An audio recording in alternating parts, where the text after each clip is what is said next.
you live? I said, at least about 5 minutes. Dude, we're live. Oh. Yeah. You didn't hear a thing. You didn't hear a thing. I was talking about boobs. Fucking boobs.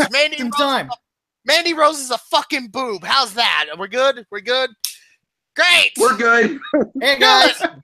We are a week removed from Survivor Series, and boobs. Gentlemen and lady, I think I'm being fair when I say this year's was just above average. Really? Yeah. I enjoyed it, but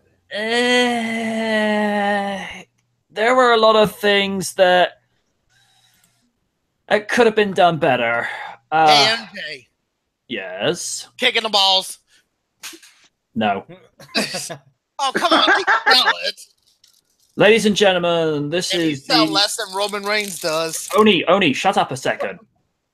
Ladies and gentlemen, this is the Rebound Survivor Series 2017 review panel with me, the voice of Nightwatch, the guy behind Real Features, along with Oni Rakaku, the co-creator of the Rebound, creator of the Snack Attack, and the personification of the B-side. Yeah, I need to get back to work on that, don't I? Don't we have ECW December to Dismember to put up soon? I have it ready, I just haven't had a chance to send it to you yet. Yeah, better send it to me, but when you really shouldn't be asking me about stuff when, you know, we're focusing on something else, dude. Oh, please. I'd rather focus on something else than focus on fucking Survivor Series at this point. Joining us for, I think it's his 12th RDR panel appearance. He's known on the circuit as possibly the best damn fan voice of Antoine de Colette. He is the human cartoon. He's the humanoid cartoon, the wrestling Wikipedia, and the vocal chameleon. Ladies and gentlemen, the esteemed Anthony Legato.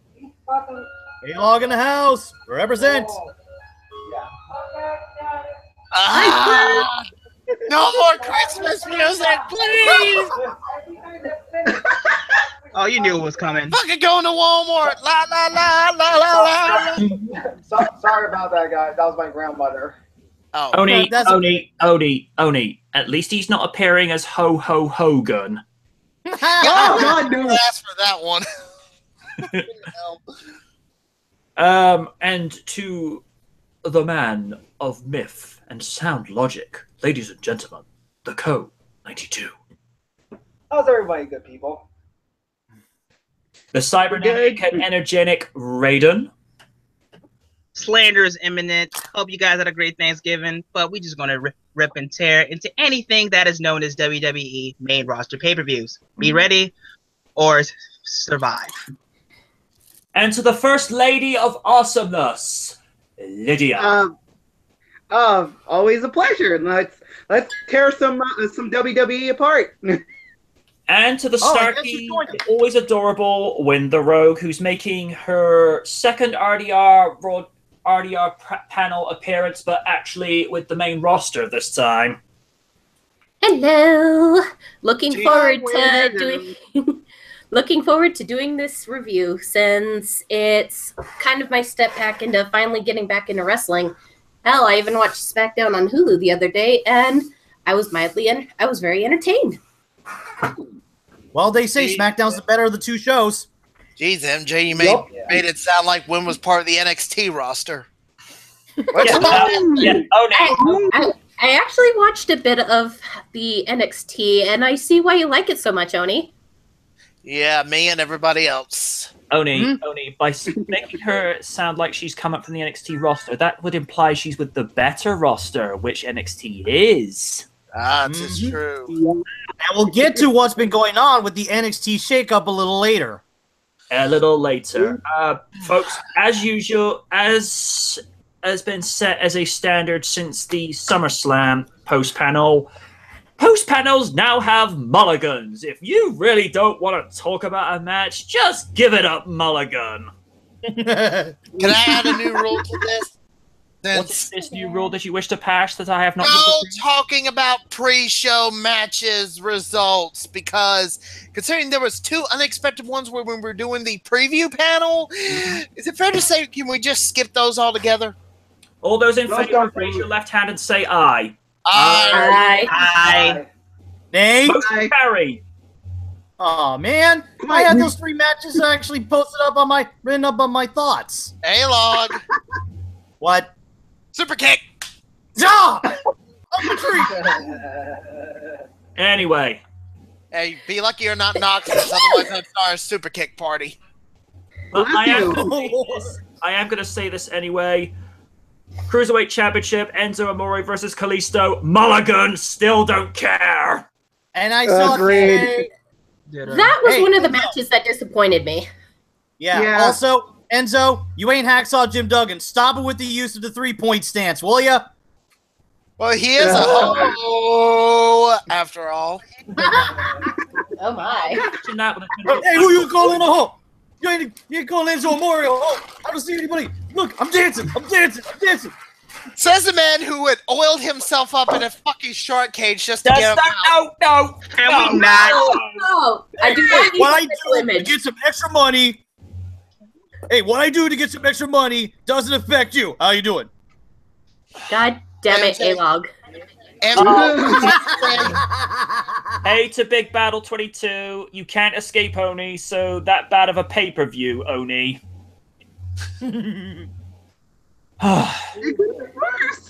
Alright. Anyone else want to say anything about the Cruiserweight title? You may either speak now or forever hold your peace. Not what you're thinking, A-Log.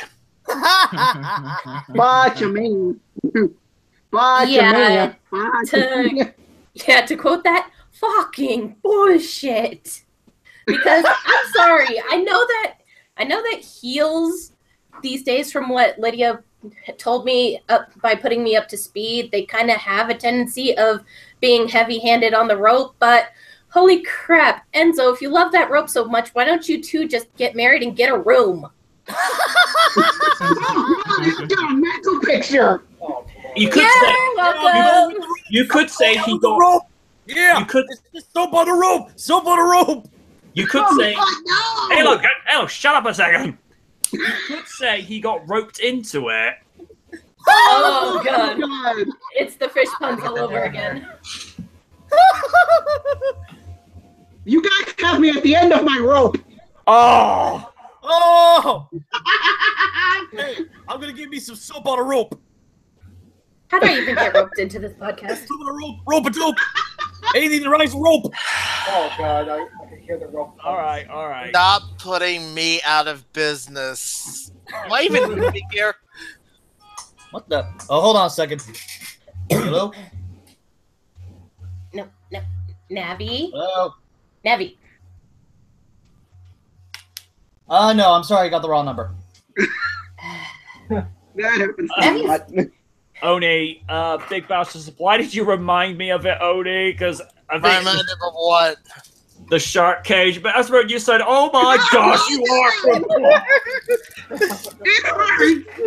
You can never escape that. I'm sorry. No. Navi, get down from the computer tower. Okay, wait a minute. You said you never watched that? Well, I've seen highlight videos of that, but like everything I don't like, I erased everything from my memory. But thanks to you, Oni, now I remember it. Thanks a lot.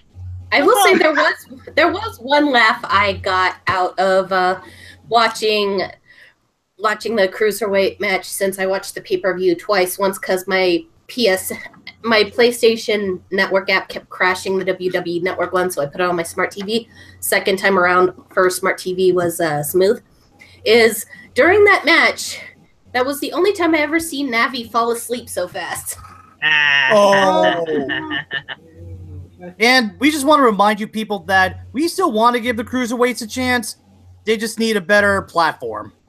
Well, That's what they need. Establish the precedent that Enzo is a sleeping pill. Whenever you need to fall asleep, just Enzo it. No! Oh, even crazier. I think it actually... I wonder if Lance Storm is jealous of Enzo being a human sleeping pill.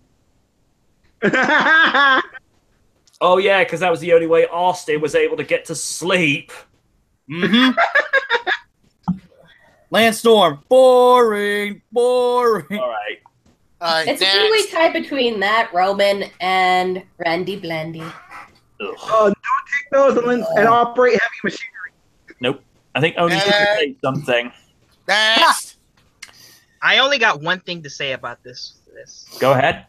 When this is your only championship match, you know you're already fucked up.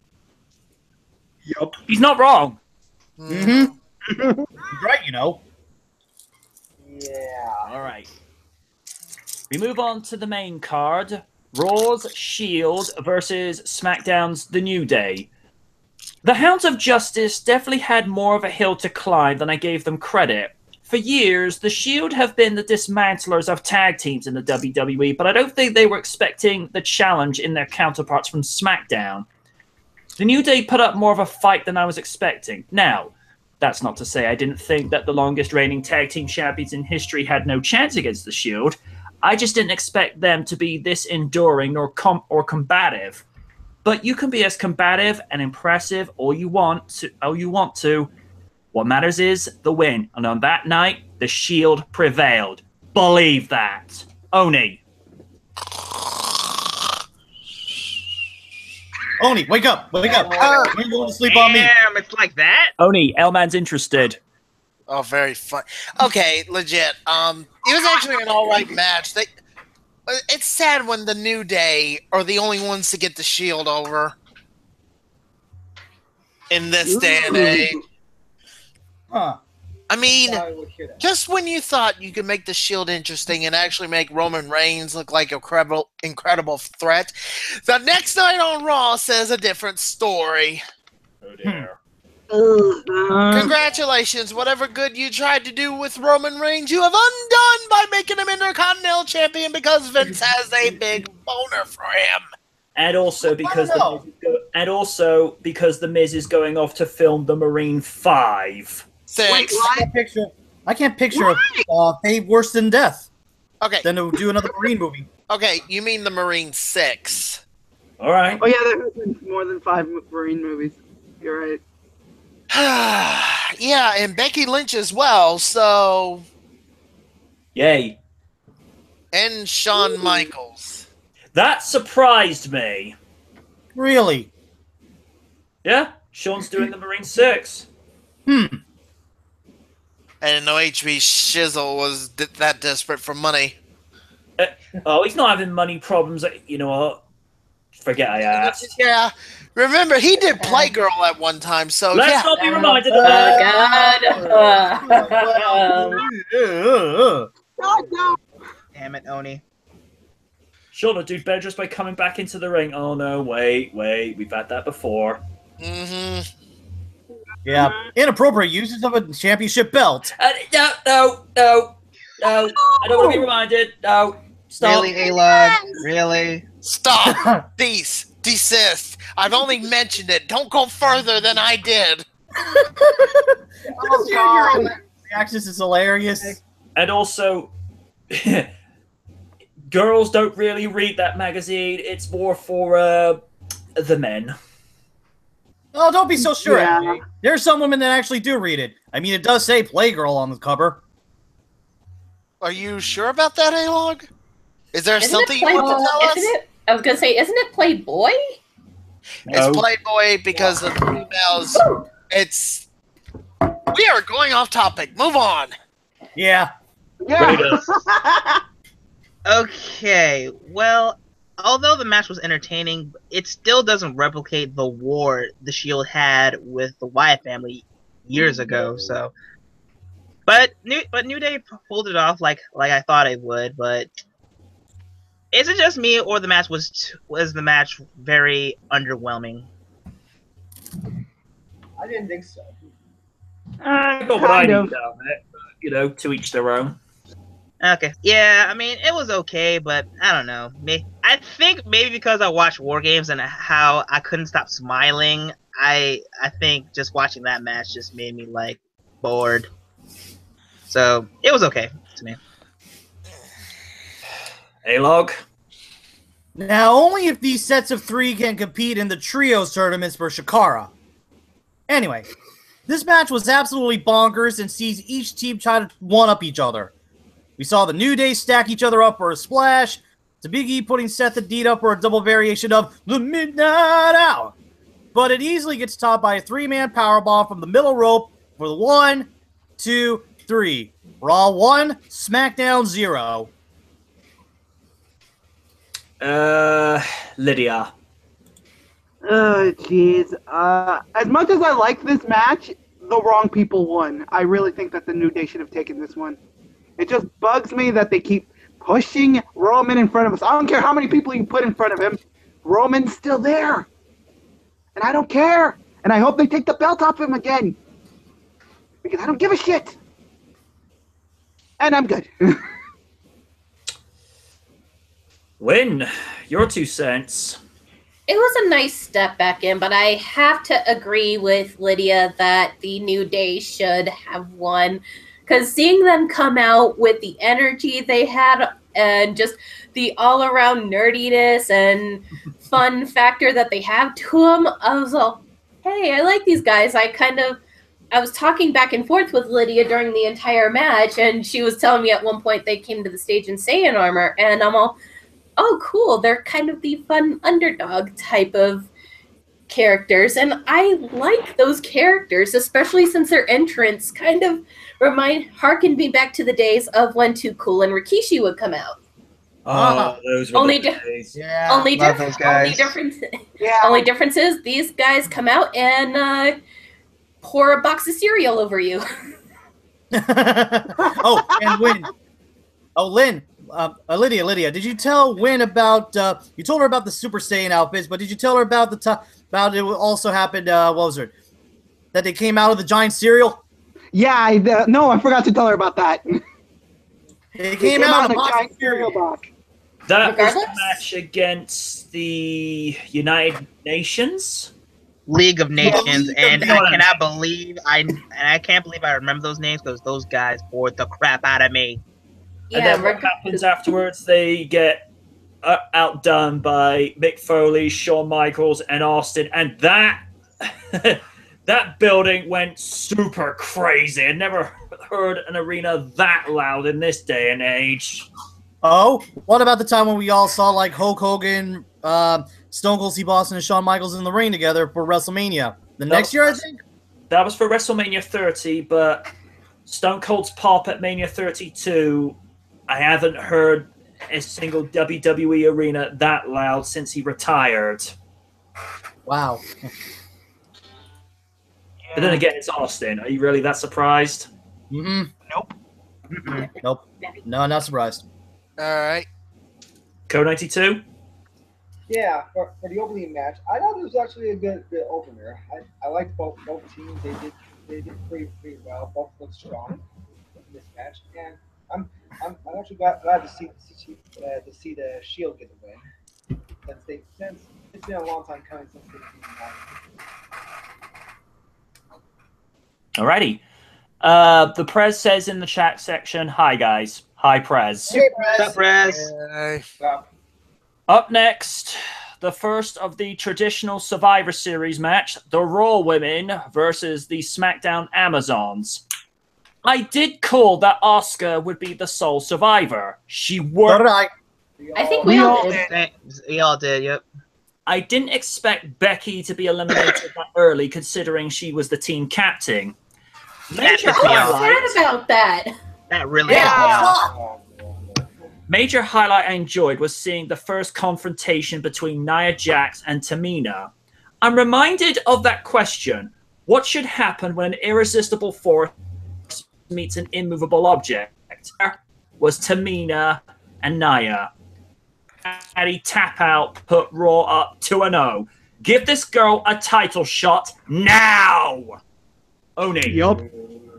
Asuka, you say? Just posted the link. Yeah, I saw it. No! What did you do? Uh-oh. Let's see. Oni, I've seen worse. This is just Let me see. No, you don't. You don't want to. No. No! Turn back now! This is what I think it is. Evil. Maybe. Oh yeah, Oh, I've seen this. That is an evil-looking Sonic, I say. I was already freaked out. I think when you see it once or twice, it loses the factor. Exactly. That's why I keep doing it, because it's Asuka. Yeah. Of course. Sick little man. Anyway, I had a feeling Asuka was going to win it anyway, but I didn't know in what capacity. And before you ask, really, MJ, irresistible force and movable object between Naya and Tamina, especially Tamina was the daughter of Jimmy Murder Snuka, really? I'd rather just play the clip from Sonic the Hedgehog the movie with Sonic going, strange, isn't it? When they were no. Here's the reason why. Naya was just like hitting one of SmackDown's teammates. Like, hey, I attacked your teammate. Tamina goes and attacks one of the Raw teammates too, and she's like, yeah, I just did the same thing. I know everything that you're going to do. Strange, isn't it? Oh my god. Reminded of that scene. I had to play it one time before between one of the members of Authors of Pain and Big fucking Damo. During War Games. Yes! I was like, oh fuck, here comes the Sonic moment.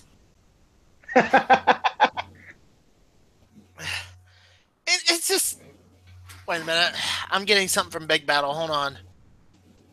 Let's see. Yeah, it's the strange, isn't it? In fact, hold on. Oh no. Oh boy. Uh-oh. I'm scared. It's Oni. That's kind of, par for the course at the moment. Yeah. Yeah. Anyway. Yeah, Asuka's the only survivor. Sonic.exe is happy. Or murderful. Oh, Lord. Whichever one. And we won't be seeing a title shot for Asuka anytime soon because because Paige is back and she's going to be cannon fodder to Alexa Bliss. And then Alexa Bliss is going to be fucking cannon fodder to Mandy fucking Rose. Because we can't have anything nice. Oh, our women's division is gotten stale. You're pretty much jumping to conclusions, are you? Oh, our women's division has gotten stale, damn it. We just brought in Asuka. She's stale, damn it. She is still undefeated. She is still, damn it. I'm going to bring up 5 new women. I'm going to bring up 6 new women. Paige is coming back. 5 new women. Oh, wait, you're going to come in and replace this guy? I don't know. When is dementia coming in for him? Dementia? Wait a minute. Is the second place in the last Tough Enough? Yeah. Okay, listen. Before somebody jumps on my case saying, oh, Mandy Rose is great, you should see her in the ring. I only saw her once in the ring, and that was at TV. NXT when Carmella was called up, as well as Alexa Bliss. Funny, Sonya Deville and Mandy Rose, they teamed with Alexa on that one episode of NXT, and they act like they don't know each other. Oh my god. Well, it's been a year, so. Story continuity? What's that? Continuity, what's that? It doesn't exist between main roster and NXT. Fuck you. And speaking of that, Sonya Deville. No offense to her. I think she's probably had a few matches on NXT from what I saw of her. She's okay, but I don't think she was ready for the main roster. I don't even think, did she even have a chance at a title shot yet? As I know of. I don't think so. She failed on a qualifying match. That's all I know. Okay, there's a qualifying match. That's another story. But she didn't have a shot at the title. Liv Morgan? Really? going to be awkward between her and Enzo every Tuesday now. Yeah, not to mention, okay, you can see Liv Morgan being a heel. I don't know. It's just I've seen Liv Morgan. I think Liv Morgan had a title shot at least, maybe. Yeah, she did. But it's still a little early for her. Sarah Logan, okay, she was great in the Indies. She did great in the Mae Young Classic. Hey. I could see that maybe, but I would have her had at least one title shot. Ruby Riott, I could see that. I mean, I think she had a title match too. So Ruby Riott, I can understand. Sarah Logan, I can understand to a degree. Mandy Rose, Liv Morgan, Sonya Deville, no. Especially no on Mandy Rose. I know people are going to jump down my throat about it, but it's just, until I see more of her, that's all I can give you is in terms of opinion. I haven't seen her house show matches, and to be honest, what match does not qualify to me as you're ready, TV-wise? Again, you've had house show matches. Yay. Have I seen them? No. But she's good looking. That don't help you much. Charlotte's good looking, but what else does she have? I can go on all night. And I don't have all night. But that's what Kevin Dunn always sees. Yeah, Let's not bring him into this. Yeah, of course it's Kevin fucking Dunn, because why the fuck not? Vince thinks the division is stale, so he brought in 5 women to quote-unquote liven it up, even though Asuka has just been called up. If you wanted to liven it up, maybe one more for Raw. Well, Paige just came back. There you go. And maybe just 2 for SmackDown. You know what? Leave the 3. Leave the 3 for SmackDown. They need more women. Yeah. I'll leave that. I'll leave Ruby Riott and Sarah Logan alone. But if I had to replace Liv Morgan with anybody, no, not Nikki Cross, because I want her to come with sanity. To be honest, what about Blue Pants.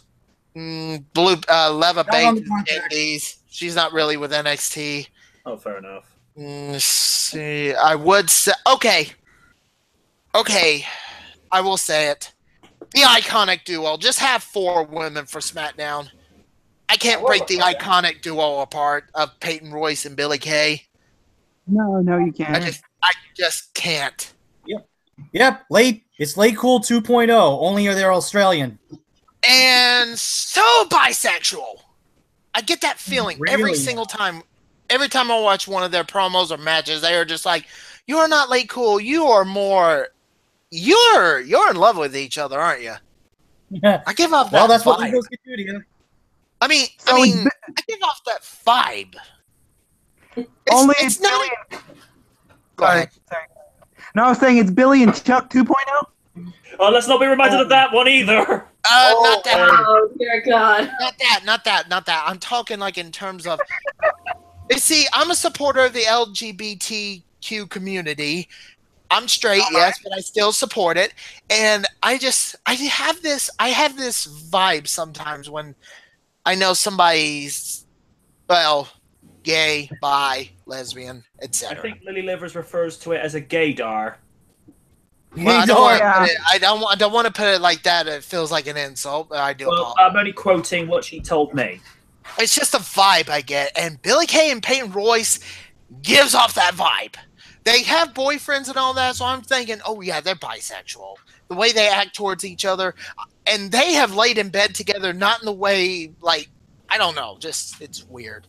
Like, okay, it's not weird, but it's I'm trying to put it in a way it's understandable. You know what I'm saying? Yeah.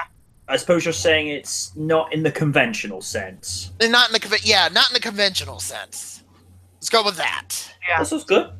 Besides, if they are that way, nothing wrong with that. No, there's not. And if WWE is trying to incorporate that, I think you're laying it on a little too hard. Just saying. The key is subtlety. Yeah. But anyway, Asuka wins. There we go. Next! Though I was gonna say one question, because when I saw the Queen bitch herself give the pep talk to the Raw team, I kept getting distracted by Alicia Fox's hat, and I couldn't help but wonder, okay, where'd you get the hat? Did you bug the Chiquita banana lady? I think she scalped a few turkeys, but I'm just thinking out loud.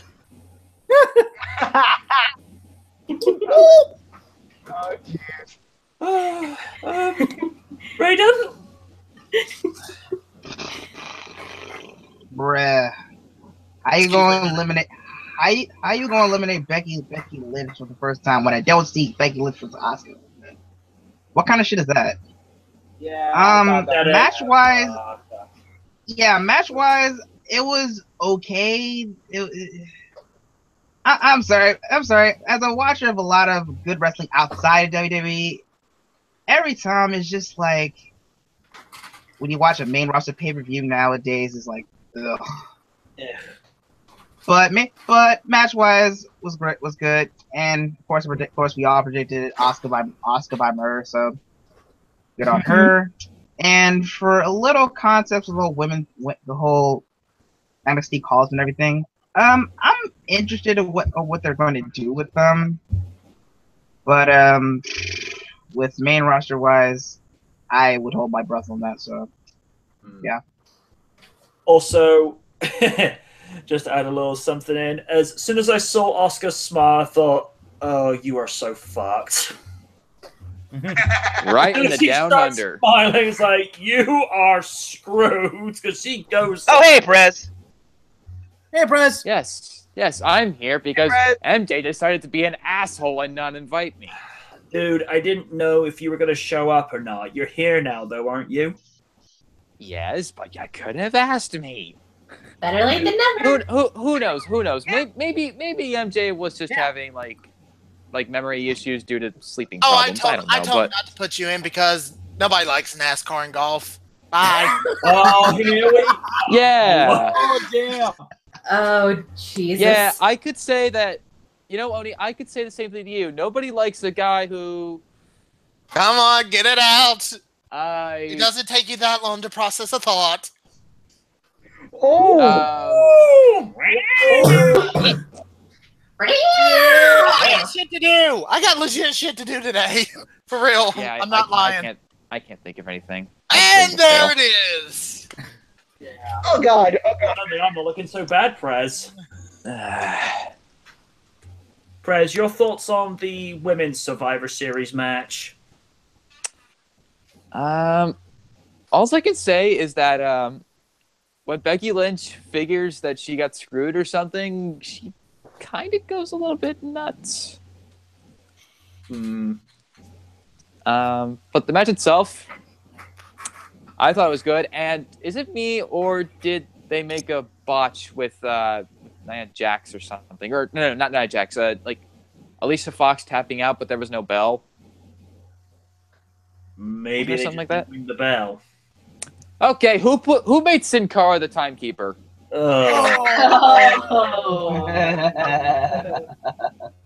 Everyone, you know this.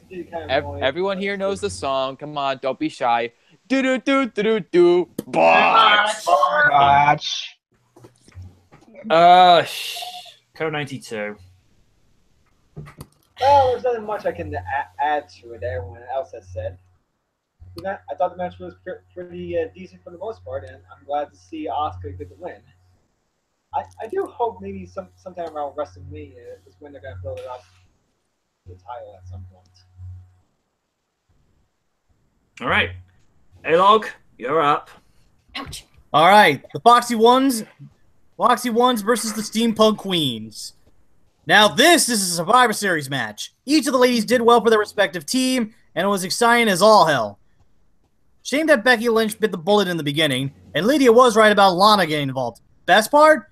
Nia Jax and Yep. Nia Jax and Tamina Snuka having their little Andre and Hulk moment of being two behemoths facing each other off. Shame Nia got counted out, but still. See, that's why I was getting at with those two being an irresistible force and immovable objects. Like, which one's going to give first? Mm-hmm. And I was right on my guess. Everybody else, that Asuka, be the sole survivor, was right on the money. Raw 2, SmackDown, Goose Eggs. Lydia. Okay. This was a pretty fun match, all in all. We all were right when we called that Asuka was going to be the sole survivor. And yeah, you're right, MJ. When Asuka smiled after Carmella smacked her, I'm like, to quote Alucard from Hellsing Abridged, you done goofed. Yep. You done fucked up, Carmella. But all in all, it was a good match. What? Lydia. But all in all, yeah, this was a good match. I wanted to see Becky and Asuka face off in the ring. It's a travesty that she got eliminated early. But Yeah, I agree. This match. Still think SmackDown should have won, but this is fine. Win? I have to agree. It was an entertaining match. All the ladies gave it their all, but at the same time, I'm incredibly salty that Becky Lynch got eliminated first. I was hoping that the last two standing would be Lynch and Asuka, kind of giving us a badass match. But other than that, I enjoyed myself quite greatly. And Navi, stop trying to eat my arm. Oh my god. I know the feeling sometimes. The cat's a cannibal. I'm starting to wonder if you're right. Your cat's not trying to disarm you, is she? Or Get out. You knew this was coming, guys. Come on. Okay. Press. Come here. Ew. Closer. Closer. Me? Ow! What? You asked for that, dude. Girl, you hit hard. Easy, Prez. If we wanted Luann Loud, we would just have her here. Well, she did learn from the Oni Rikaku school of pimp slapping. Well, hey, I have very marshmallow-like skin, you know. Preston? He's got pimp slap. That's a. Preston? Wait, I got one. That's a laugh. Prez, are you That's trying a to laugh. imply you're the Stay Puft Marshmallow Man? Because nobody was thinking about you to go walking down the streets of Manhattan. No, I'm saying, like, I'm feeling my face right now. It kind of feels like a marshmallow. Feeling wise, not color and feeling wise. Who's Yeah, up for s'mores? Here, I can help with that. Ow! I didn't do it this time. I know. I know you did it. It's all with Chris. MJ, Yes. can you get me an ice pack, or even better, a truck of them? Here you go. I got a better one. Thank you. Oh god! Yeah, please Anyway, I'll stand in front of the son of a bitch that hurt. So And what no am I? worries, Am I was only using half my power. I resolve my full power if I ever get to meet Stepho Mac herself. MJ, MJ, if you can somehow, some way put in a Preston owned count in this hangout, do it, because that's what it feels like. Ding! I think I'm Well- trying to say something. I was going to say, and I'm being legit, I'm not going to pull out full details of my real life, but MJ, can I just go ahead and give my thoughts on the rest of the card, since my cab may be here soon, and I think by the time we get to the main event, my ride will be here, and I have to be like, Go. okay, give me the rest of the card. Go ahead. The Miz versus Baron Corbin. Hey, look, everybody! It's a freaking bonfire! No. Somebody wanted s'mores. Yummy. I believe you wanted the one with the extra goo. Oh. Not sure where God. you're going with that. So, who predicted Miz to win? Or did I predict Miz to win? Or did I just give a fuck? No, you called Mulligan. Oh, yeah, I did call Mulligan on Called this the one. Miz to win. The words were, and I quote, Mulligan, I hate them both. I still hate them both, but Baron Corbin was just like, looks like when my hand goes up, your mouth went shut, Miz. By the way, I want to bang your wife. Oh, that's salty. Good luck Yeah, with that. considering Matt East was there that night. And he was like, hey, you want a real man? And Marisa's just going all bitch mode. Oh, God. Yeah, it kind of gave me flashbacks to the whole debacle involving The Undertaker, Sarah, and Diamond Dallas Page. Except Oh, dear God, don't remind me of that. Minus the creepy stalker tendencies. exactly. Yeah, that wasn't creepy at all. 10 years old me was weirded out by that. So Yeah. Oh, and here's the crazy thing: the one that provided the disguise voice for Diamond Dallas Page. Got limited That was time. Vince McMahon. Now let him finish. All right. Yeah, that was Vince McMahon doing the disguise voice for it for DDP as the stalker. Oh, why am I not Why? surprised? No- Took the words right out of my mouth. Vince, what? Why are you doing DDP's thing? Because I don't know who's. Wait, we're doing DDP. I can't remember what we're doing. You know, if we involve my wife in this, it's going to get very awkward. And you're not listening to a damn word I'm saying. Nope. Figured. Anyway, Baron Corbin, hate them both. Love Baron Corbin's theme, though. Yeah. Same here. Yeah. I'll bring the darkness. I'll bring the fire. Sorry, Oni, you can't sing. And you can't play golf. Oh, really? Oh. Really? You want to take me on at my own game? Hey, Preston! Yeah. Super kick! Ow! Ding. Fuck Next off. match. Bliss versus Charlotte. Oh, God, that had to be match of the night. Yeah. That was fun to watch. Oh, my Yeah, God. really. It was just... Those two told a story.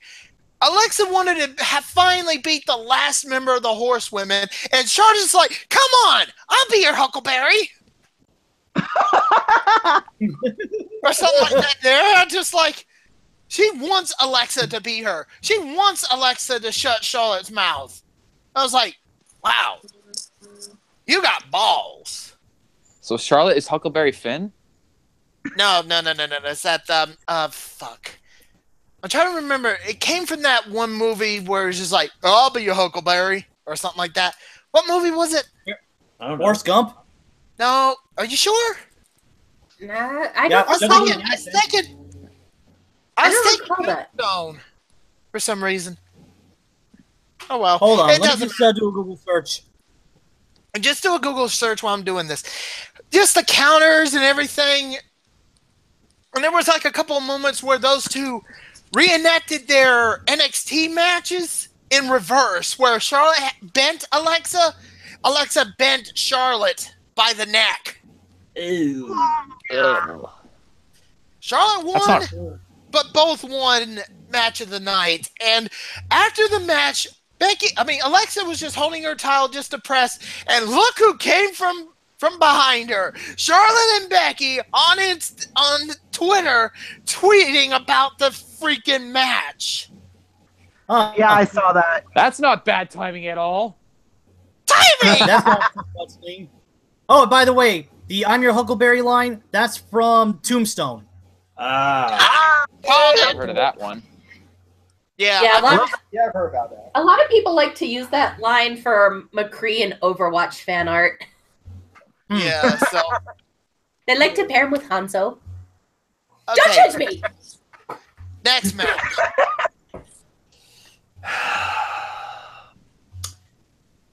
Brock Lesnar versus AJ Styles. I can't Go at it, believe Owen.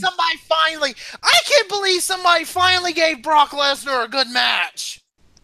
Right? Wow. It Wow. took AJ fucking Styles, and Jesus Christ, did AJ sell? One of the German suplexes, he was like, I'm okay.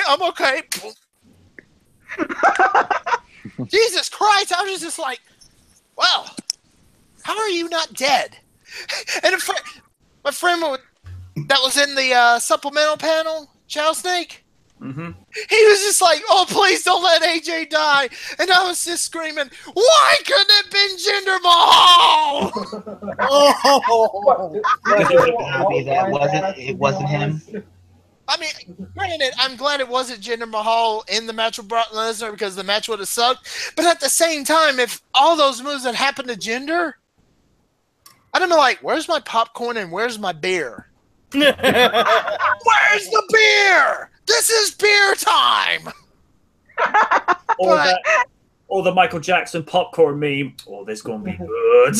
Yeah, but at least with AJ, he sold it. He sold a great match, and Jesus, the amount of time. I mean, we knew Brock was going to win, but the amount of times you just thought, "Hey, maybe, Yeah, Just maybe. maybe," and then Brock Lesnar wins. Just like, "Oh, fuck it, I knew it." But I would give it second best match of the night. And that'll be the only time you ever hear me say that for Brock Lesnar's matches. Ever. Yeah. For once, he actually gave a damn. That's the sign of ladies and gentlemen. Uncle Paul, the fly is hurting me. Brock? What have I told you? Use my chopsticks?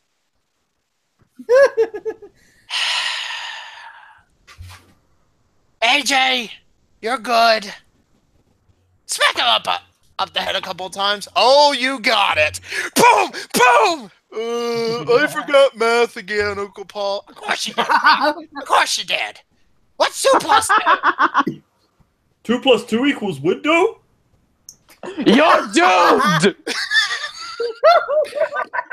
Plus, they were smart and let Paul Heyman do the talking backstage. I got a better idea, Brock. He holds up one finger. How many fingers am I holding up? Ice cream. Nah. Why are you champion again? Because you paid a lot of money. What was that? Because I like teddy bears.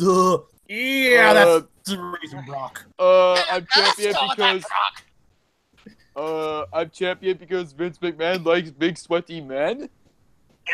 If that was the case, he would have put it on Roman Reigns a long time ago, Brock. Vince McMahon likes big sweaty men. Do you want to jump to Roman? Like speak buddy. No. Like speak buddy, man, and that's okay. And you're ending that joke right now. Anyway, Yes. that'll be the only time I ever praise a Brock Lesnar match. Now, let us never speak of that again until a certain retrospective comes along. Mm-hmm. In 2027. Because that's how long we're going to get everything else done. Okay, next. The final match of the night. Team Raw versus Team SmackDown. Oh no. Well, crap. Okay, People. Yep. One. Why did you get rid of the NXT guys early? 1.5. Vince, why in your simple little mind do you think Finn Balor is not over? Oh, it's because he's not in this demon outfit. He's born without it. You're fucking kidding me, right? Are you fucking kidding me? Okay, hold on. Say I paint up Preston in clown colors. Would he be interesting then? Not an insult because I'm pissed off at Vince. You try to say I'm not interesting? Aren't we Someone all? say interesting? Go away, Wade. It boggles my fucking mind that you think Finn Balor's gonna be having the Dolph Ziggler route. You have the best fucking matches in the world, but Vince will never see you as top tier guy. Unless he's got the demon paint on him, then it's interesting. Mm-hmm. Oh my god. 2! Why was John Cena even there? Because reasons. He was like, arrive, get pinned, see you in the Bumblebee movie. Oh yeah. It was a cup of fucking coffee. I'm talking like, oh, he did a few moves to Kurt Angle, and all of a sudden, I'm going to continue making the Bumblebee movie. Bye. Thanks, John. You were worth the paycheck, buddy boy. 3. Why did you eliminate most of your SmackDown team when it was and have it just Shane McMahon instead of, I don't know, somebody credible like Bobby Roode? At least I got to see what happens when alternate realities collide. Yep. Mm-hmm. Oh, please. Yeah. MJ, you know the differences between Triple H and Bobby Roode by now. Yeah. They almost look alike. Oh, definitely. I mean, there was a reason why Bobby Roode was called the Triple H of TNA at one point. But at least we got that. We had gotten Shinsuke Nakamura and Finn Balor against each other. Hell, Finn Balor did the too sweet to Nakamura's head, and it was just like, oh, shit.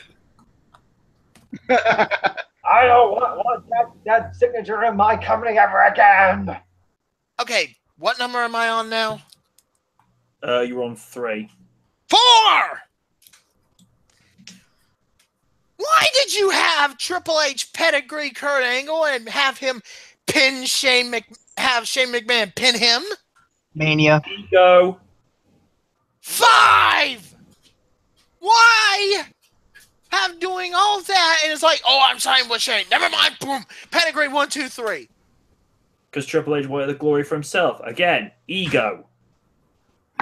And 6. How does it feel? How's it feel that now you people know that Triple H called Braun Strowman Daddy? I did not hear that, and now I heard it. Oh, what? Wait, what? See, there's multiple things you never do with Braun Strowman. Stabbing him in the back is one of them. Yeah. You see, Triple H was being all nice, and then Braun just grabbed him by the neck, pushed him down. I was like, you ever do that again, I will end your game. Got it? Yeah, man. Hey, yeah, man, we're cool. We're cool. We are cool. We are cool. Do you understand me? Yes, Daddy. What? Okay. Oni. Oh, I'm not done yet. Of course you're not. And as soon as Braun lets go, turns around, Triple H goes back to him, turns him around, and you think, ego-wise, pedigree, right? Mm-hmm. Braun! He kills him. Yeah. Not once, but twice. I ended the game! You ended it, Braun. You ended it, okay? Now, you killed Triple H, but leave Paul Levesque alone. Okay? Yeah. We don't give a shit about Triple H, but leave Paul alone. I got a feeling in the back, Triple H didn't like the idea of having to be the last guy to pin Shane.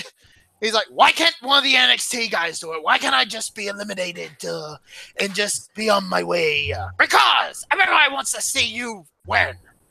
Not really. I kind of want to push the new guys. Well, here's the thing. Finn Balor's never going to get over. Oh, God, when are you going to retire? Fine, whatever. We'll do it that way. And then Braun pulls him aside. He's like, hey, I got an idea. It'll make him happy, but it'll make you happy since I'm the new guy and you like me. What's up, Braun? Still do it, but I beat the shit out of you. That'll work. I can do it. I can do it. Great idea, Braun. Love it. Love it. That's why you're going to be next. That's why you're going to be top man. Top man! So that happens, and after the cameras wore off, Triple H was still selling it. Yep. Oh yeah. Oh, definitely. He's like, gets up, he's like, does his pose. Ah! Okay, I think I can stand. He probably thought he was back. He probably thought he was back at WrestleMania 18, winning the undisputed title. Yeah, and then as soon as he was about to go backstage, he had one more sell to do. It was to the stage itself. Crash! Right into it. On Twitter. That was funny, man. Yeah, and then the next night on Raw, Steph was like, when her and Triple H was in the ring with Jason Jordan, nobody in the back. Like, Triple H is not afraid of anybody in the back. Braun! Oh, fuck, Steph, hype me! I like how he just very gingerly got down off the ring and was like, no, fuck this. I don't want no part of this. Yeah, Braun was just pretty much, get out of my ring now. Yes, Daddy. Oh, god damn it. He broke him. He broke Triple H, man. Fucking hell. He broke the game. No, the only way the game will get broken is if Vince decides to run the XFL again. Oh! Oh, God. Been thinking about at some point. I've got a feeling in the next few weeks, they're probably gonna push Triple H versus Kurt Angle for Royal Rumble now and have Triple H versus Braun Strowman at WrestleMania. But as soon as they do, guess what's gonna happen? Vince McMahon's gonna come out, be all, Big Papa, you know what? Like he runs the place. He's gonna get his ass kicked by Braun. He's gonna tower over Vince. Who do you think you are? You wanna take a guess, little bitch? Vince. You're going. And guess what's gonna happen as soon as Vince tries something to Braun? Oh, no. Oh, jeez. As Urinane Trees would say, you're fucked. Can't wait to the 11 o'clock news. Tonight on the 11 o'clock news, a 70-year-old man was taken to hospital after Braun Strowman decided to end his career. Or pull out that one thing where Nelson gets a note from Millhouse. I know what you're talking about. Brock, this is a list of demands I want you to do. It's like, guess who likes you?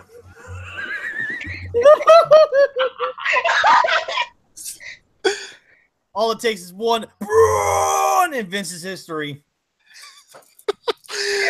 But yeah, Survivor Series was. Yeah, if I had to give it a rating, I would give it current rating a 6 out of 10. When I go back and look at it for a retrospective, that rating may change. Okay.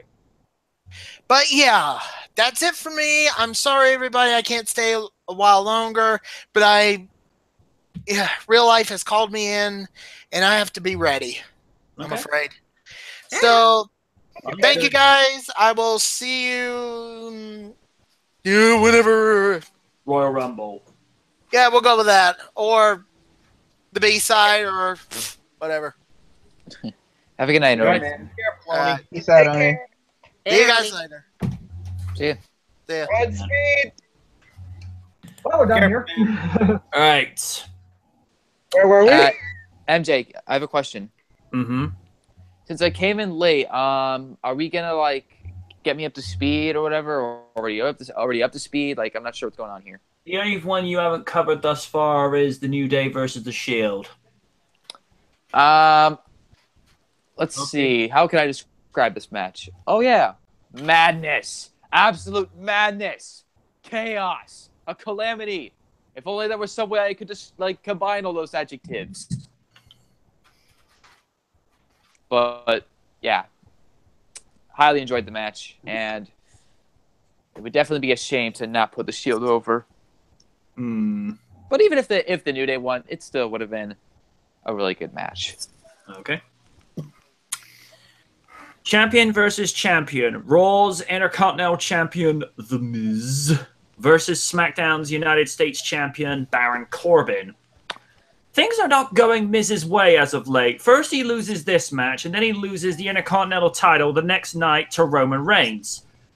Both were decent in this match for their respective brands. I wasn't expecting Corbin to pick up the win, but it's a much-needed win for the Lone Wolf. Whether he'll continue this momentum remains to be seen. If WWE Creative is anything to go by, yeah, I pretty much answered it with that. SmackDown pull a victory, back 2-1. Co 92. Yeah, this was a pretty okay match to me. I think both Miz and Baron Corbin did pretty good for the way they were given. And I'm okay with Corbin getting this win. All right. Lydia? Oh, well, yeah. The Miz got screwed over big time in this match. Well, don't get me wrong. They did pretty well, all things considered, both of them on both sides. But yeah, the wrong guy won again. And also, fuck that Roman Reigns is the Intercontinental Champion. Fuck that shit. It could always be worse. Angry at it now. But other than that, It could again, be worse, Lydia. I will say that. Lydia, it could always be worse. We could always have Jinder Mahal as Intercontinental Champion. Don't give them ideas. Knock on wood. Knock on wood now. No. Because I have a Dragon Slave forming, and I'm not afraid to use it. You'll do it. Yeah. Oh, God. Should I be scared? Yes, you should be, especially what It's a Legion Dragon Universe Slave. is capable of. I haven't MJ watched kinda Slayers in gave my me the life, nickname dude. of- Well, in this case, MJ kind of gave me the nickname of the Lena inverse of the group. Mm-hmm. She does do a mean Dragon Slave. You'll be going to the burn unit, and not the meme burn unit, the burn unit. Meaning all I would need is some graham crackers and chocolate, and you would make a s'more. And people say I'm weird. Yeah. All right, let's move on before she goes utterly insane. Too late. Yeah, go. Someone go next. Right on.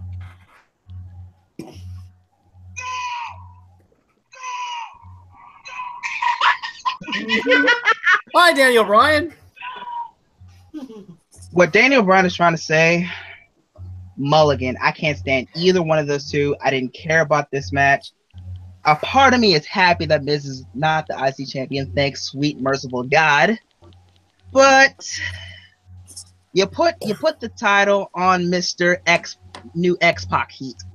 Ooh. That's harsh. Very. So yeah, I don't care. I hate either. I hate both. I hate both of those guys. So yeah, move on, please. Win. I have to say, since I only know a little bit about The Miz, not enough about Baron Corbin, it was a good match, but at the same time, it did feel like Miz did get hosed. Mm-hmm. Yeah. Is it a bad thing though? It's hard to say when it's a heel versus a heel. Like, I think I meant the fact that half of us can't stand The Miz. So Yeah, it's not that I can't stand him necessarily. I'm just not a fan. fair enough. Hey, Log. My mulligan still stands, but hey, at least the Miz didn't win, so that's a good thing, right? Mm-hmm. Up to It's always a good thing. SmackDown 1. And also, in regards to Roman Reigns being the Intercontinental Champion, you could do worse. Mm-hmm. I mean, at least he's not holding out of the Universal title, which is completely useless. Mm. you say that now, but just wait till next year. Mm-hmm. They're only delaying these. Yeah, I'm only saying it's useless because it's only held by this stupid, which I'll get to later. I was gonna say I wouldn't be surprised with Wacky Mackey's hard on for big oiled up dudes. Go 92. I already gave my prediction. All right. Sorry, man. Prez. I personally think this match was a bit of a snoozer. Like I could have been singing along to a Simple Plan EP in the time this match took. Chris, I'm sorry for mentioning that band. Please don't punch me. I was honestly surprised that Baron Corbin went over. We all were. I mean, it would be cool if, I guess like maybe Miz could have won at least one more time before going on his sabbatical or whatever's going on with like filming and pregnancy and Filming stuff. Marine 6. Yep. Yeah, he's filming Marine 6 and taking care of Maurice. I hope their baby's a healthy one. But Yeah, the match wasn't really anything to write home about, but that's none of my business. Oh! Yeah. Really, dude? Oh god, the puns, they hurt. You don't know me very well. Boy. No, you don't. He's right. He's right. You do Yeah, not know. yeah. It's since one of those Hollywood types. I wouldn't be surprised if somebody did a quote from The Godfather, say like, well, kind of paraphrase the Godfather, say like, "Is an immaculate child."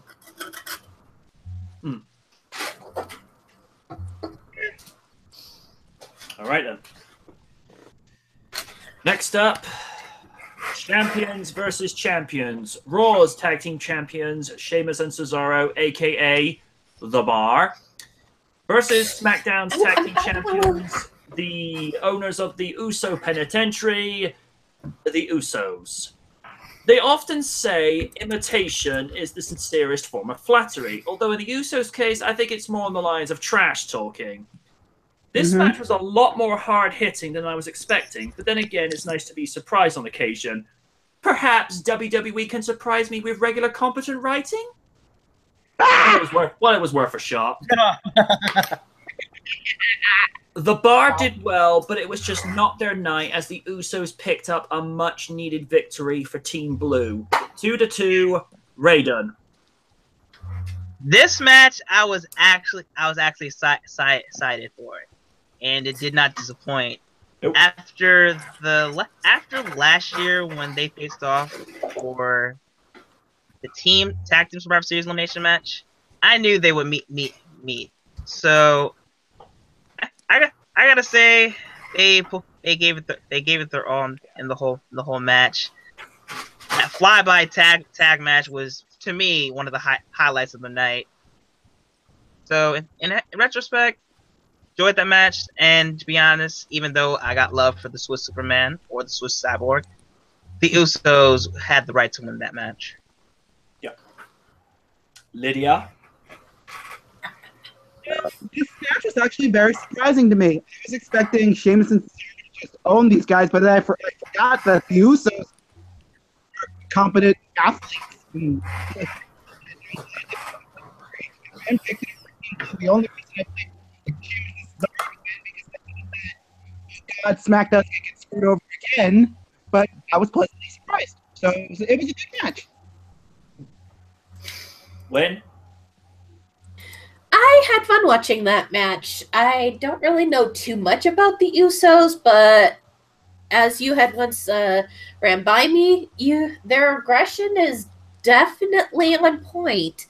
And while I wanted the Bar to win, especially seeing how well they performed, liking Cesaro as a wrestler, and Sheamus seeing potential in him, and the fact that they both did the fusion dance pose before coming down to the ring, I have to say the Usos definitely did well, but so did the Bar. But the Usos ended up coming up on top. Co 92. This is one of the best matches of the night. You gotta give credit to both tag teams. They did an excellent job making this match work.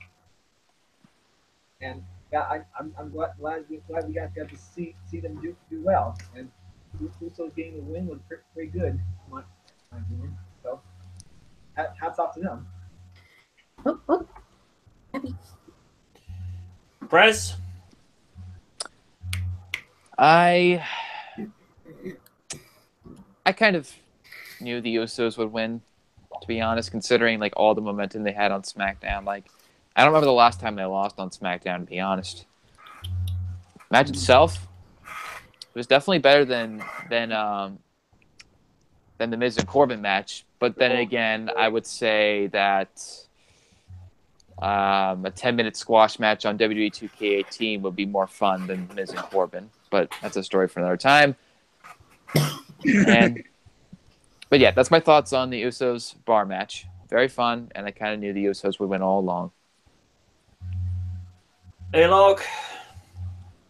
Love this match. Love the teamwork with both teams. What I don't love is Sheamus' mohawk having frosty tips. Well, that's his preference, I guess. Well, you can't blame a lad. You can't blame a lad for trying. You can't blame me for trying, fella. Just flew throughout the match, especially when one of them made the tag and the splash at the same time. And we saw some good shoryukens from Cesaro. But either way, Raw and SmackDown are tied 2-2. I love when you do that. Yep, as Chuck Woolery would say, they got it in at 2-2. Champion versus champion. Raw Women's Champion Lila Trish, Alexa Bliss versus SmackDown's Women's Champion Charlotte. This went pretty much as I had expected. Bliss gave Charlotte plenty to contend with, but the SmackDown Women's Champion simply had the necessary experience to overcome the challenge of her opposite from Raw. In the last few years, there has been the comparison of Bliss to WWE Hall of Famer Trish Stratus, and I can see it. Both women are driven and will do anything to get the job done. But not even Bliss could turn back the figure eight. 3-2 for SmackDown. Co-92. Yeah, I think I can agree with only that. This is another one of the best matches of the night. Both Charlotte, and Alexa, they gave it their all. They did an excellent job with this match. I'm glad to see Charlotte get a win and just continue her momentum from winning the SmackDown Women's Championship. So yeah, props to both women. Win. I gotta say, I was pleasantly surprised and entertained. It definitely shows that women's matches have come a very, very long way. These girls were neck and neck, countering each other nicely. And just the fact that Alexa had so much moxie, I gotta give her credit for that. But in the end, Charlotte just showed that she is her father's daughter. Mm-hmm. Lydia? Hear that? That was an applause for me because this was indeed the match of the night. Both women put in a lot of all the steps to get to win for their respective brand or to prove who was better. And I love that they included the fact that Alexa wanted to beat Charlotte, to beat all four of the horsewomen. And I'm glad she did it. Let that be the bar she wants to reach for next year if they try to pull this stuff again. Champion. And to think that this would have been how much of a different match this would have been if it had been Natalya against Alexa. And I'm glad that it was Charlotte against that, had more of a story to it. It was a great match, all in all. I was really pleased, and I'm glad women's wrestling is getting more of it than just being ballets or being eye candy. Amen, Lydia. Yeah, more of this, less bra and panties matches. Thank you. Fair. I think the last ever bra and panties match was... Damn, I can't actually remember. I know it was around... Oh, I think I can tell you when.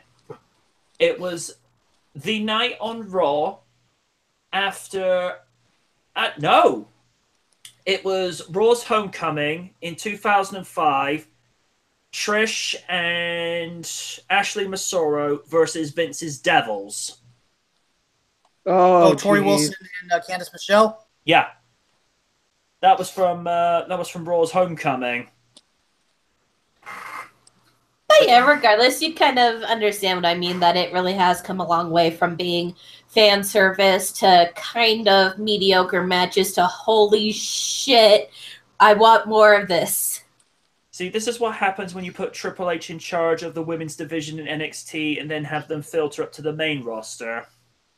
Mm-hmm. Yeah. And anyone who tries to say that they need to go back to being eye candy, I just have one thing to say to you. You can kindly take a long walk off a short pier. I can even help nudge you along.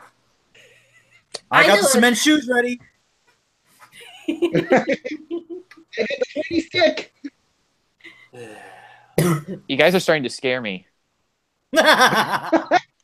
Prez. Oh. So, what do you get when you take a devastating submission maneuver, a beautiful moonsault move? Did I say moonsault? I thought I said moonsault, but I don't know. I haven't had enough caffeine. Anyway, a beautiful. So, what do you get when you take a beautiful moonsault, a devastating submission move, and two very talented and beautiful ladies?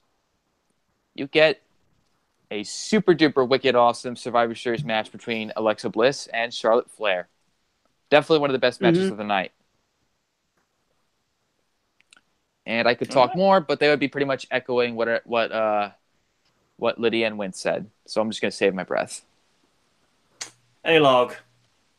When you see one of the definitions of the best women's match of the year, chances are you'll see a screenshot of this. Mm-hmm. Both ladies gave it their all, but in the end, it was the Nature Girl coming out on top with a figure 8 to show Bratty Alexa what for. Looks like somebody's going to Prisoner Island. And with that, SmackDown is above Raw 3-2. Wait, Prison Island. So we're comparing Alexa Bliss to Sonic the Hedgehog? No, I'm comparing Alexa Bliss to Princess Vi from Samurai Pizza Cats. Oh. Ah. The Prison Island thing threw me off. All right. Raiden. And note that I said Prisoners Island. Oh, my turn? Okay. Yeah. I gotta say, man, those two bring it. It shows you that some women's matches in Survivor Series have evolved from short matches to close to five star matches. Those two really brought the A game. Glad it told the story. And like Wynn said, I'm just glad like half the Braun Panties match stuff are done. I mean, half of us were teenagers we like that, but nowadays we have other things for that. But I'm not going to say it. So, my friend, discretion. I got you. I'm not like Prez. What are you talking about? Oh, throw down. I had to get you one time, bro. One time. What did you just say? Let me hear it again. Oh God, no. At least I'm not like Prez. What do you mean not like me? Come on, let me hear it. Oh God. Okay. Do you want me to explain it to you? Yeah, let's hear it. Okay. Any joke, any Lou joke, we had to suffer through it. So maybe one of us had to say otherwise. Got nothing to say? Okay. You're lucky we don't live near each other. And no, I wouldn't hurt you. I'm not saying I would hurt you. I would get my revenge on you by giving you a Roman Reigns plush toy. Oh no!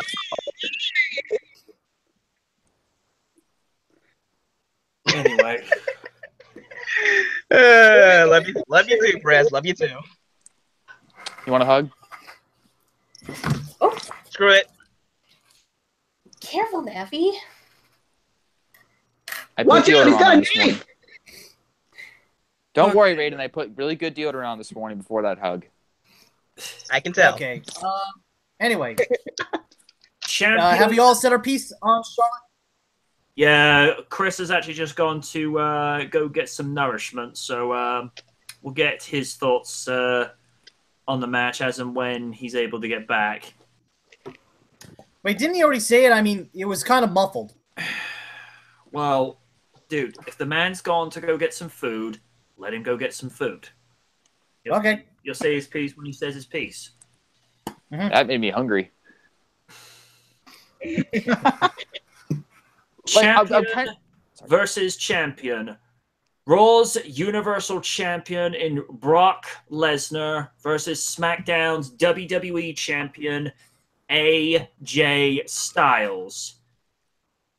Styles won the respect of Paul Heyman after this match. That's not an easy thing to do, as Heyman is not someone you impress with ease. The WWE Champion took a grueling punishment from the force of nature that is Brock Lesnar, and then once he was allowed to come into his own, that's when the tide turned and Styles was able to showcase his best against the former undisputed champion. Seeing Brock pound AJ's face into the mat reminded me of Hulk doing the same to Loki from the first Avengers movie. Thank you. Despite the efforts of the phenomenal champion, Brock delivered a definitive F5 that tied the score at 3 apiece. Next match would determine who would win the night. Lydia. Well, this match kind of actually, to a better analogy, reminded me of when Piccolo fought Nappa, or took that blast from Nappa. So it's like, I can take anything you dish out. Oh God, there go my organs. Yeah, but this match was amazing and raised my expectations.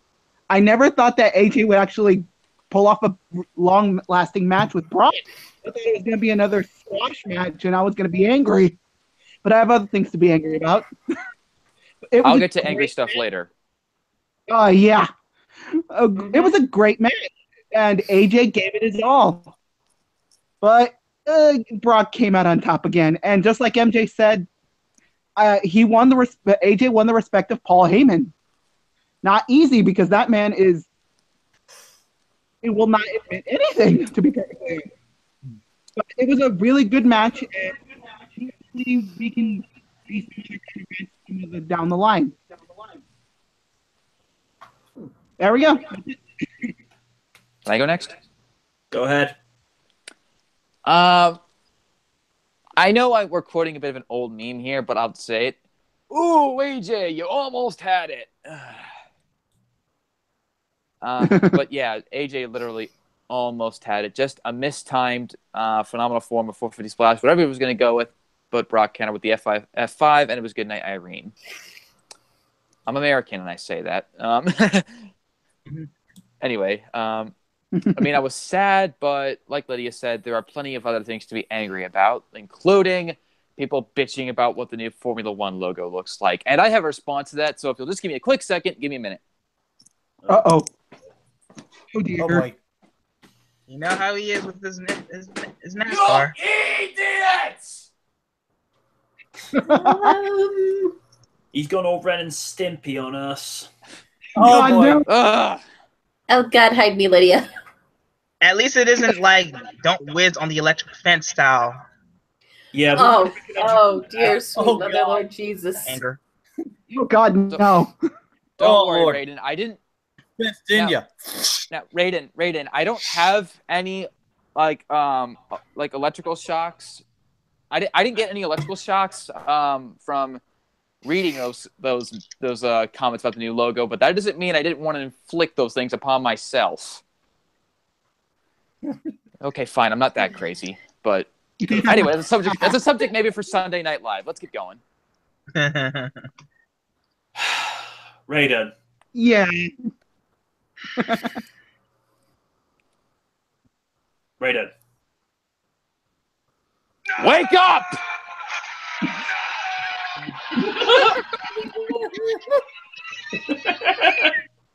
This is going to hurt me as much as it hurts Brock. But Oh, no. Brock, Oh, dear. oh God, it hurts. Oh, God. I have to commend you for actually selling AJ Styles moves. Oh God, it hurts. It hurts. Breathe deep, man. Somebody get the first aid. I'll call Dr. Okay. Mario. Raiden, would it help you if I cut a promo? No! Brock, If I we wanted beat- to see a match like this, I would rather play Metal Gear Rising: Revengeance, because at least the boss fights were that easy. Oh! And this match, to me, is the equivalent of EA canceling microtransactions. Oh dear. Yeah, like that's ever gonna happen. Okay, all right. I think I'm well. Okay, serious mode now. You guys know I can't stand Brock Lesnar, right? Yep. Yep. Not really. Okay, all right. But at least match-wise, it was okay. If it was 2002/03 Brock Lesnar, that would be a fun match. Mm-hmm. Yeah. But in the end, alas, we all knew Brock was gonna win. So, AJ, congratulations! You did better than what Doodoo Butter Mahal was going to do. Like I said, if this had been Mahal, that match would have been over in 2 minutes. Insert my evil laugh. Insert my evil laugh from last year. It would have been. Nah, they gave me nightmares, dude. Please don't mind me of that. Like, how dare you call the great Maharaja Doodle Butter? Boys, what does Doodle Butter mean? I don't know. Just some type of American expression, sir. Since Co92's back, your opinion on Brock versus AJ? I gotta say, hot damn, this match was excellent. I will admit, most of the time it was a little bit one-sided, but once AJ got into the match, my God, he gave it his all in this match, and there were times where he came this close to being Lesnar. But I say, despite Lesnar winning, I actually enjoyed this match, and for once, like I said before, Brock actually gave a damn. He did. Yeah. Mm-hmm. I heard he actually had fun with this match. Mm-hmm. Went against an AJ Styles match. Why wouldn't you have fun? True. Yeah. If you don't, That's if true. you don't like AJ Styles matches, then you just don't like fun. And whilst we're able to get him to catch up, your 2 cents on Alexa Bliss versus Charlotte. Oh, didn't I already give my prediction on that? Yeah, I think Told you you. did. I believe you did. Yeah, Told you. I did get. All right, my bad. I just, you disappeared for a while for food, but never mind. Yeah, no problem. Who did we not get to? I did. A-Log, did you say your piece, A-Log? No, I haven't. Go ahead. Both brands are tight again, but at what cost? As usual, Brock Lesnar, the dancing doofus from Minnesota with the brain of a toaster, wins again. Universal title for more than 30 days. Again. Are Shots, they really so going many to... shots. Oh, Oh, Jesus. Are they really going to let Roman Reigns be the one to beat Lesnar at WrestleMania 34? Yeah. I hope not. Universal title is a joke. A-Log? There's one thing that we didn't know. What? Vince want no one to kick out the F5, but guess who doesn't want to kick out? Yeah, I read on Reigns. that. Oh. They're saving that until Mania. Yeah, of course. A-Log? Yeah. You were saying you were asking if Reigns is facing Lesnar at WrestleMania. For your safety, dude. For your safety, I hope not. No. That's what I'm hoping too, because that's the rumor that's been going around for months. And a lot of people will be, how do I say this? They'll be doing that like one scene in that one Tex Avery cartoon. Here we have a picture of a frog croaking. Anyway, both shows are tied again.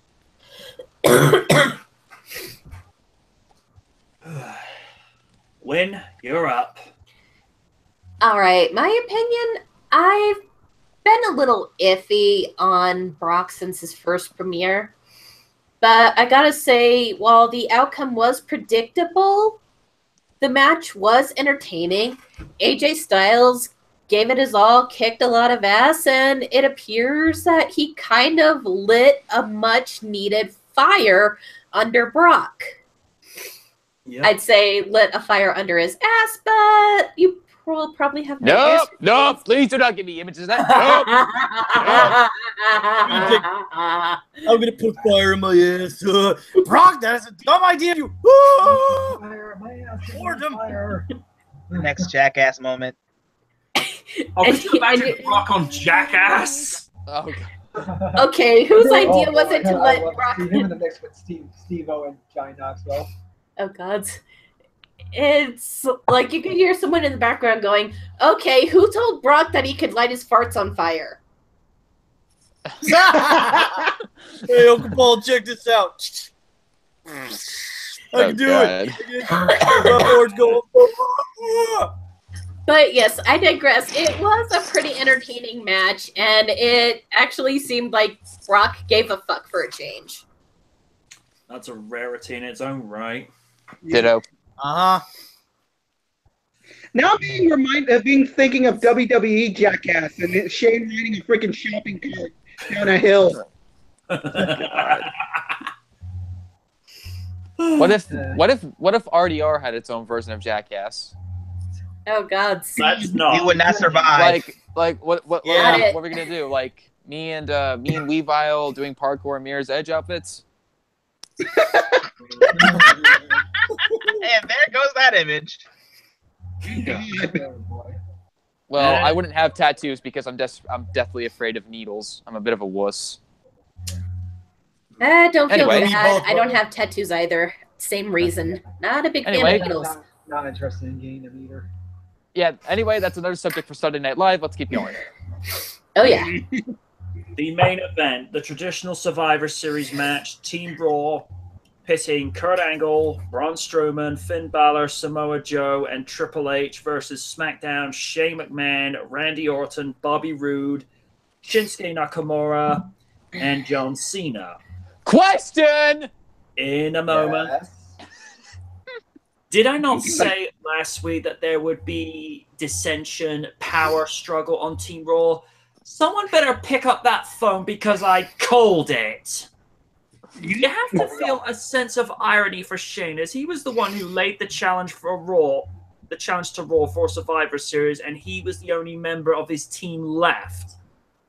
That and having to deal with being ambushed by Zayn and Owens didn't help his cause either. I have so much to say about that when it's my turn. I really wasn't surprised with Triple H betraying Angle by pedigreeing him, allowing Shane to eliminate him, and then took the glory for himself by pinning him, claiming the victory for his team, and winning the night as well.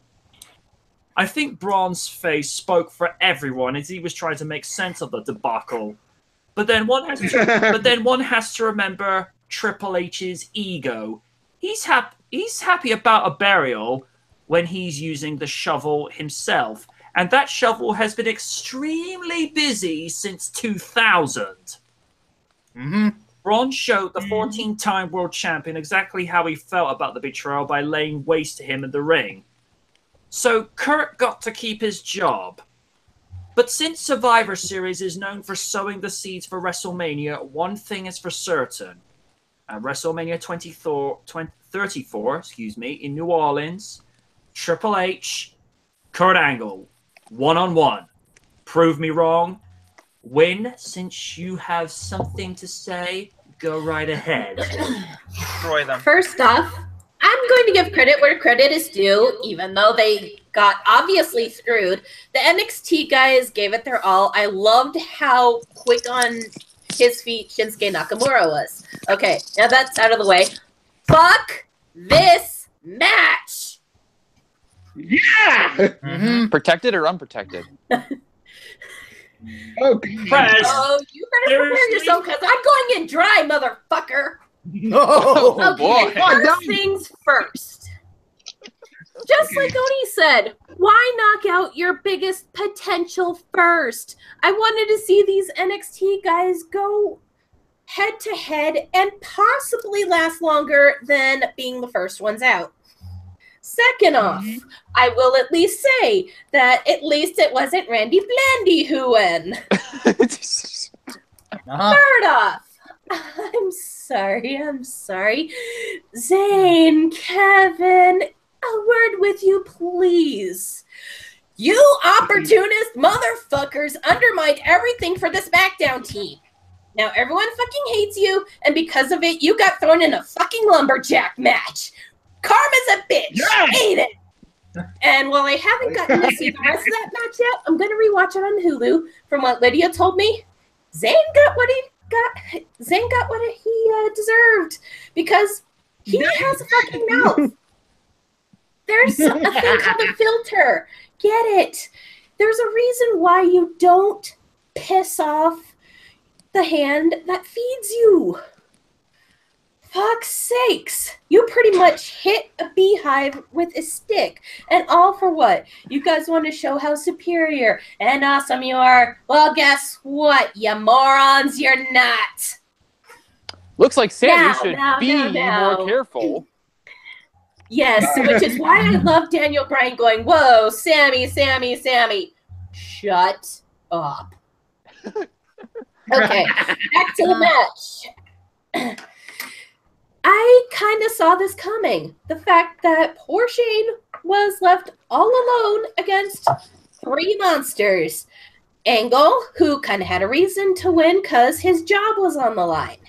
We had Triple H, who predictably was also an opportunist because of the animosity to Angle and Triple H that's been going on for a long time in the wrestling storyline. It was predictable, it was anticlimactic, and the fact that, I have no words to express this because I'm so fucking pissed off, because that was the only match that pissed me off. All I gotta say is, for you, Hunter, Karma's also a bitch because Braun Strowman was rightfully angry. You could see it on his face when he was having his arm lifted. He goes, he had that motherfucker, no you didn't expression. And I hope you get used to calling him daddy because I have a feeling that for a while you're going to be Brow's bitch. Okay, I'm done. You feel better? Awesome. Damn. Yes. Good. Also, 2 words for you, Triple H. Dragon Slave! Damn. God, run! I'm out of here. Yeah, wise idea, dude. Wise idea. I mean, I've never watched Slayers in my life, and I know this isn't a good thing. I'll do a link to YouTube after the podcast. Dude, let me put it to you this way. When a Dragon Slave is cast, at least 10 square miles are eliminated. Thanks for the heads up, MJ. You asked? Raiden.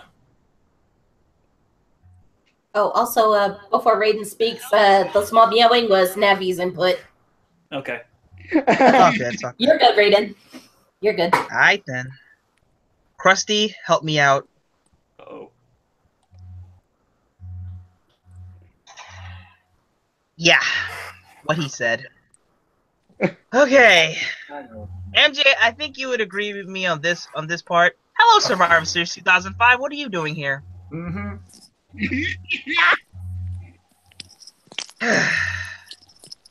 First gripe. How in the hell do you get rid of Shinsuke Nakamura that easy?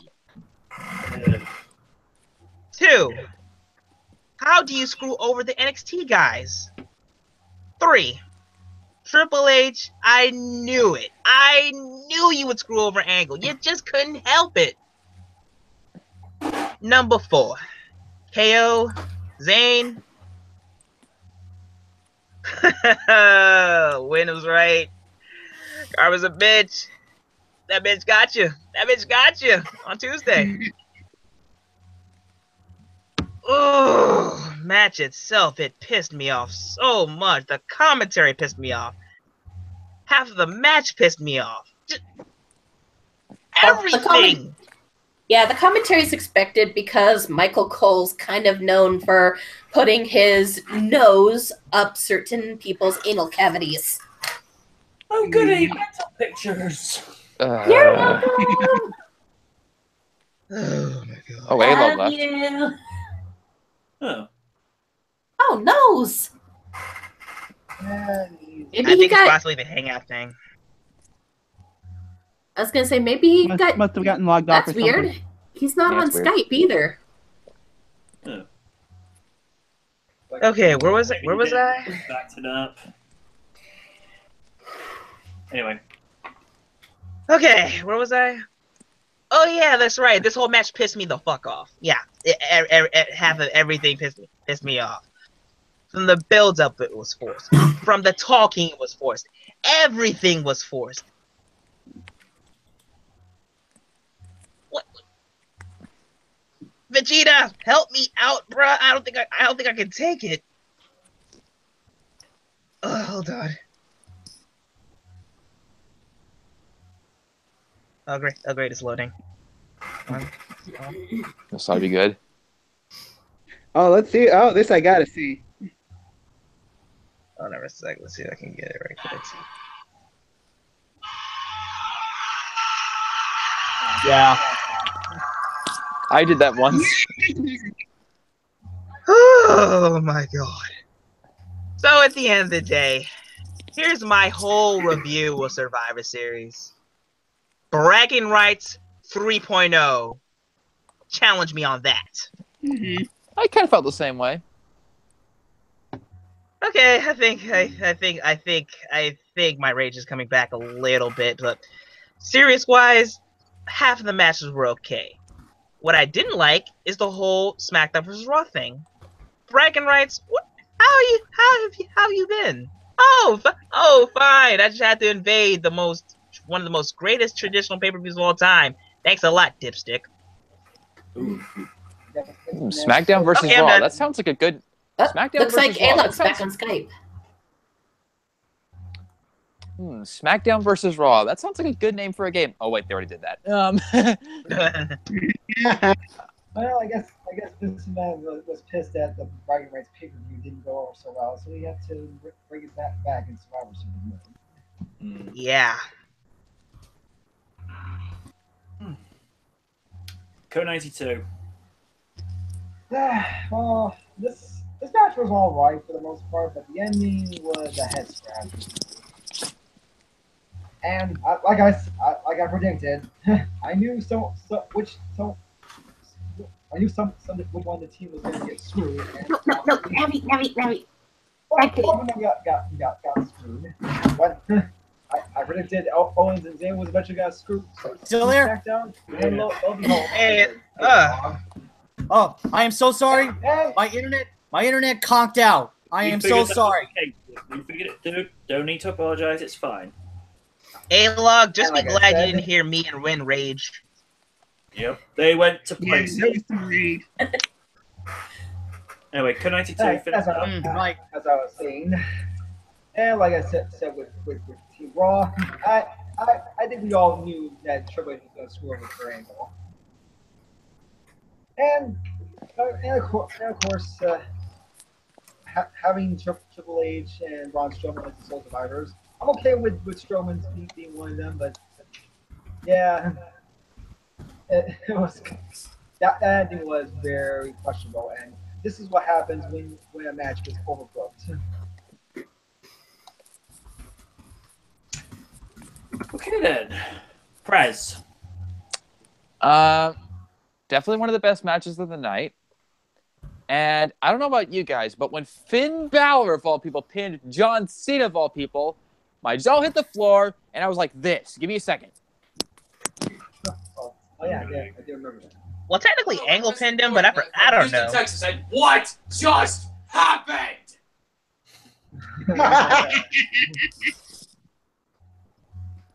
Yeah. Other than that, I was kind of surprised that Triple H kind of turned on Kurt Angle a little bit. I saw it coming. I We all personally did. didn't, but that's just We me. all did. And We know. what was it? And to answer everyone's question, how big Triple H's ego is, I would say it would be the size of MJ's if he saw Lena Inverse on Dancing with the Stars. Oh. My Oh. God. Press. Damn, Press. Can't go there. Well, this is what happens when you let this book every single match that Triple H. Okay. Sorry, Prez, but I gotta do this to you. What? Uh-oh. Oh God. You What have I asked. done? What have I done? Oh. What are you doing? No, Jackie. That's why. Carrie, what are you doing? Let's see. Oh, you'll find out. Oh, in the meantime, hey Kermit, can you come here for a second? Yeah, Lord, what is it? Wait, Okay, Chris says something really effed up. Could you take a shit on him? Oh. Where? Here we go. Sorry, Prez, God. but this has to be done.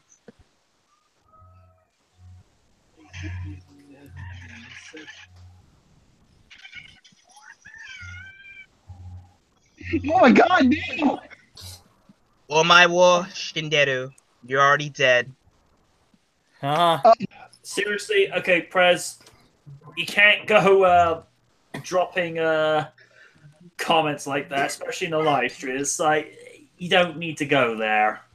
Yeah. Just saying, man. Just saying. I thought it was synonymous. I thought it was synonymous with I thought it was kind of the same level as what Win said a while ago, but I guess not. Sorry about that. Yeah, sorry I had to use Kenshiro on you. I don't even know what that is, dude. It's a North Star. Gotcha. Just for further context, it's one of the two communities you don't go pissing off on the internet. That and the Sally Acorn fan community. Don't go there. Don't do it. If you value your life. Just be glad your head Lord didn't knows your explode. mother does it. All right. Or in this Yeah, case, I pretty much said my piece on the main event. A-Log. Well, this might anger a lot of people based on who's in the match. And of course, again, this is Kurt's Olympians versus the Shane Squad. I had a feeling that Triple H will bury everybody in the match, including his teammates. But hey, at least it gave us Braun Strowman causing Triple H to crap himself and put him in the Power Slam twice. Yep. Other than that, it was a fine match. We got to see Shinsuke, Rude, Joe, and Balor get in the ring, but it still blows that they were put over by those who wield the shovel. And Shane McMahon. Yeah. I mean, Shinsuke getting eliminated first? Baka ne? Yeah, question. Nani? Nani ga? I was right on Kevin and Sammy coming in to screw Shane over, but not by much. It also looks like Triple H and Kurt Angle will happen at WrestleMania 34. Raw wins 4-3 against SmackDown. Overall, this is a mixed bag of a pay-per-view. The ladies had the best matches of the night, with Charlotte winning her match against Alexa Bliss, and Asuka being the sole survivor of her team. On the other hand, I'm still steamed that Brock chicken danced his way to destroying Styles, and Triple H brought out a shovel to make a Thanksgiving burial. But hey, at least the Shield actually kicked some ass tonight. While not as good as Royal Rumble and WrestleMania 33, I will still have to give this pay-per-view a decent grade.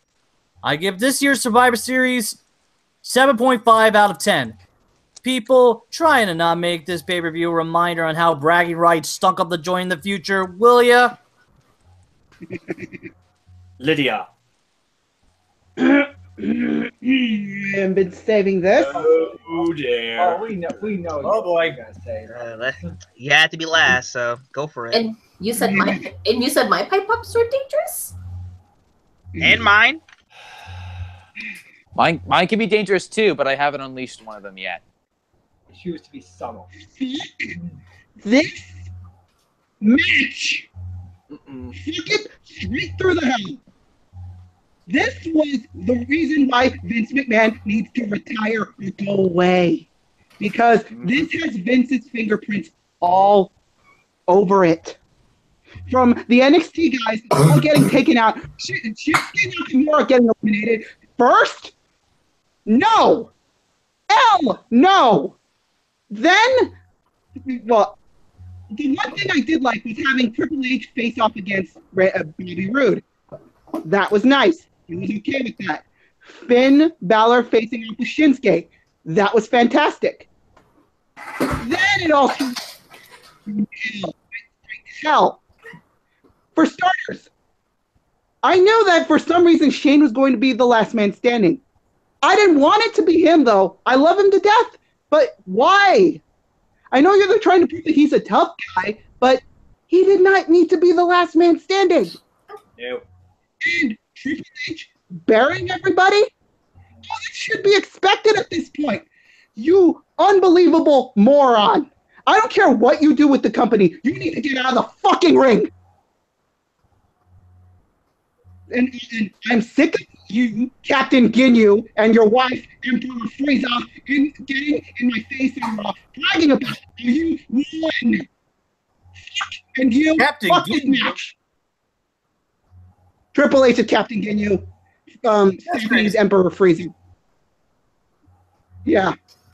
You know, I The mean, fan fiction we did not need. Now I'm picturing Lil Karibo's voice coming out of Stephanie's mouth. Oh god damn it. Craig, Smokey.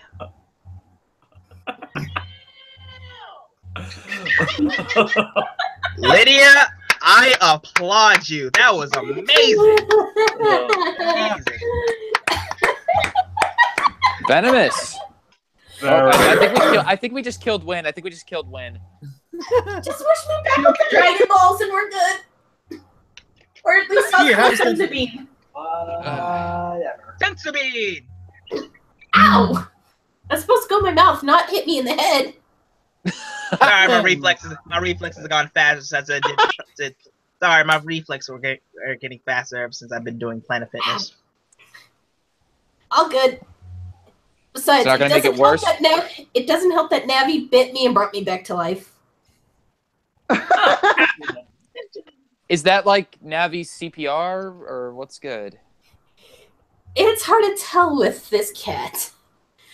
There are days where she's opinionated, days where she's cuddly and sweet, and lately she's because she's teething, she's biting everything. She's trying to chew through my microphone cord. I kept having to take her off my desk, and now she's like biting on my hand, even though she has little chew toys. Well, do you need help? Or in this case, do you need a hand? Oh boy. Okay, Prez, come here. No. God. Ow! Stop with your back. Okay. Oh. You asked for that, dude.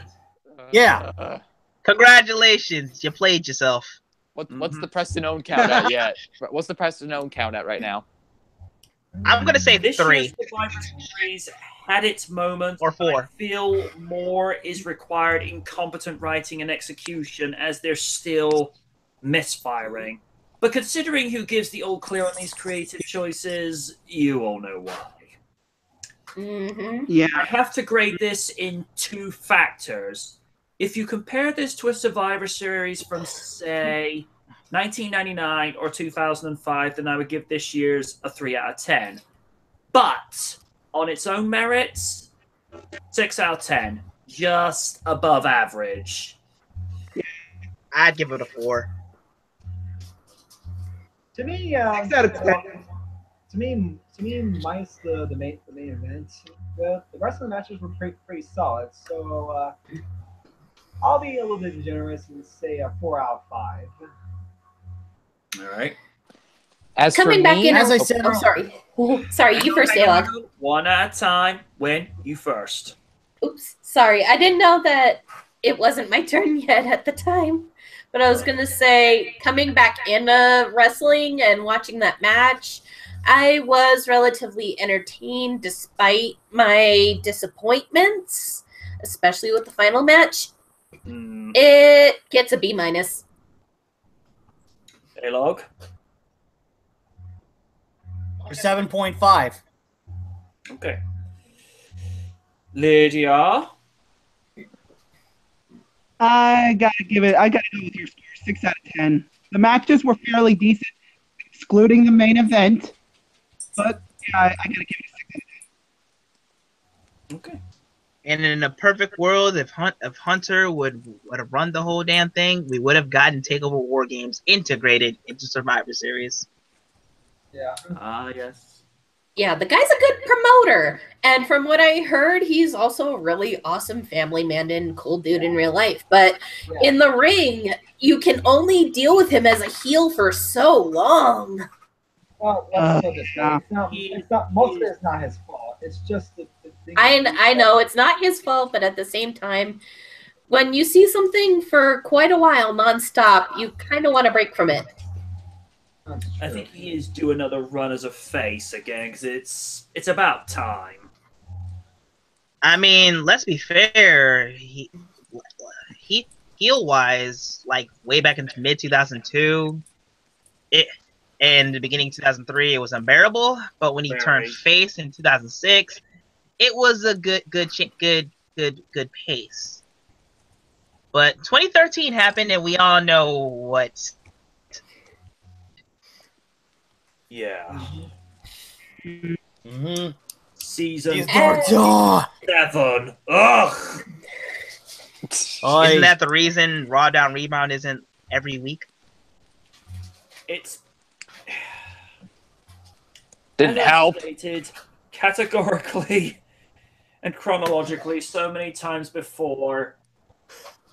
The stories and just the execution of the matches. The superstars that they had that we covered through season 7 with the likes of Bray Wyatt coming up, no problems with him whatsoever because he was a fresh, needed breath of fresh air for what the roster needed. Just needed another creepy guy that actually embraced his character. Did they do anything with it? Did they? Heck. God, no. Oh. Not much. I feel like it all started at WrestleMania 30. The things that made season 7 so unbearable. Number 1, hot potatoing the WWE title, making Daniel Bryan fight tooth to the nail only to have it hold up in abeyance. It's like, Triple H, just call it for what it is. You stripped him of the title. Having Shawn Michaels turn heel. Having Daniel Bryan join the Wyatts at the end of season 7. That was unbearable. Making Big Show the authorities' lackey, for lack of a better description. And Steph, I have to correct you on something. It was not the Big Show you slept on the knee of as a child. That was Andre the Giant. Stop doing revisionist history. Nobody is believing your bullshit. And also,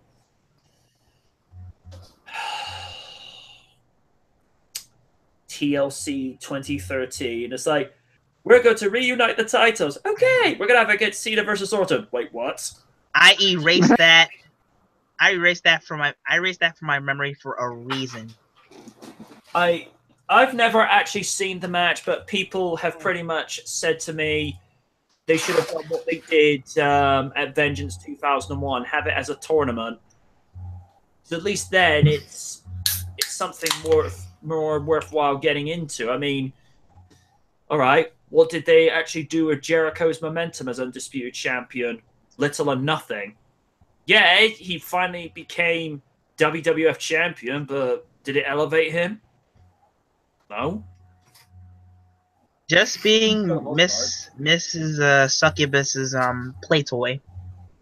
Mm-hmm. Yeah. Oh, goody, mental pictures. Not bad.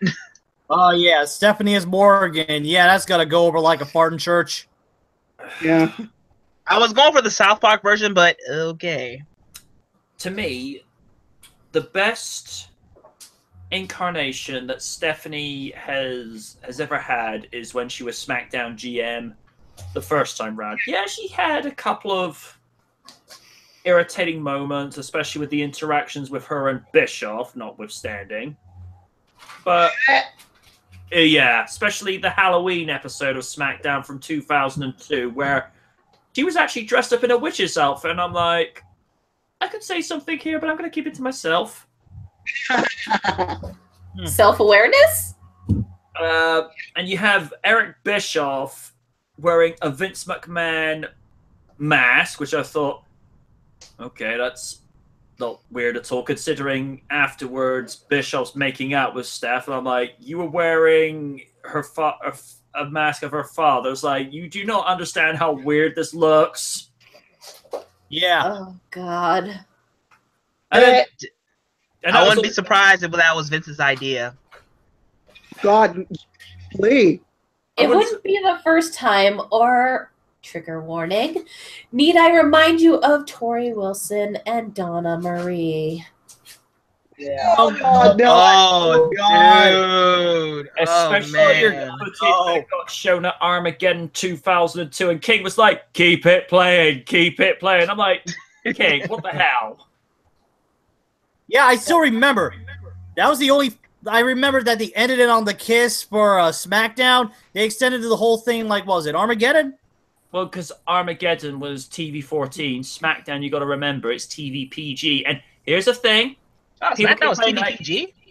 SmackDown's always been TV-PG. Why do you think on UPN, anytime Rock would say candy ass or any of his other things that happen to drop an explicit, they blur it? And SmackDown was still the good show. It's why you would hear the little beep. Yep. Yeah. Yeah, but I've heard that a lot when the Ultimate Warrior came back. Although it's sort of like it was for it was like what, twice in his comeback interview with Vince McMahon on Monday Night Raw, the night after WrestleMania 12. I saw like, and I don't give a shit. I'm like, whoa, Warrior. He actually had like a political cartoon. Sorry, editorial cartoon later on in Pro Wrestling Weekly. With the Warrior cursing up a storm and a censor next to him going like, sir, we have to talk about this. Funny thing, that Halloween episode of SmackDown 2002, that was the first time John Cena actually cut a rap on TV. That was when he was dressed up as Vanilla Ice. God. Oh, God. That was hilarious. Oh God, I remember that. Before then, he had that whole ruthless aggression phase going on before he went into the rapper phase. And then Marine phase. Yeah, we don't talk about the Marine phase. Yep. I think your brother popped up in a video once, said like, for the love of God, will you please stop saluting people? Yeah, it kind of seemed insulting to some people who actually were part of any armed forces that serve the states. It's like, Cena, you're not actually with the Navy, the Marines, or the Army. It's kind of sending a poor message. I mean, John, just because you played. I mean, it's great that he does support them. You know, if he is legitimately an admirer of the Marines, like, hey, that's all cool, but it's like he's trying to pass himself off as well. It's like, no. It's just no. It's one thing to play one. Sorry. Sorry. Bless you. Bless you. Thank you. I'm sorry. I'm allergic to references to bad movies. Oh. It's one thing for him to play a Marine in a movie, and to be fair to the Marine, this is where I'm being nice. On its own merit, it's an okay C movie. I actually remember watching it when I was a kid, theater-wise, because I was still a big Cena mark back in the day. We're not talking politics, dude. Crying out. Weaver's getting salty in the comments section. Nothing new then. It was a movie. Funny thing, the Marine actually only had a budget of $3 million. And they were able to get Robert Patrick. Yeah. I like it where the one guy goes, oh man, this guy's like the Terminator, and you just see Robert Patrick look into the rear view mirror as if to say, hello? Yeah, and since you brought that up, with Robert Patrick, they had like a great joke in Wayne's World 2, like Wayne's getting pulled over by a cop. And so good evening, good evening, officer. And then the cop goes, have you seen this kid? Ah!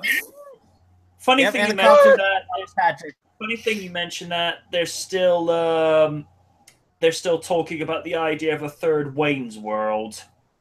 Why? But I don't know. Dana Carvey's like 60, isn't he?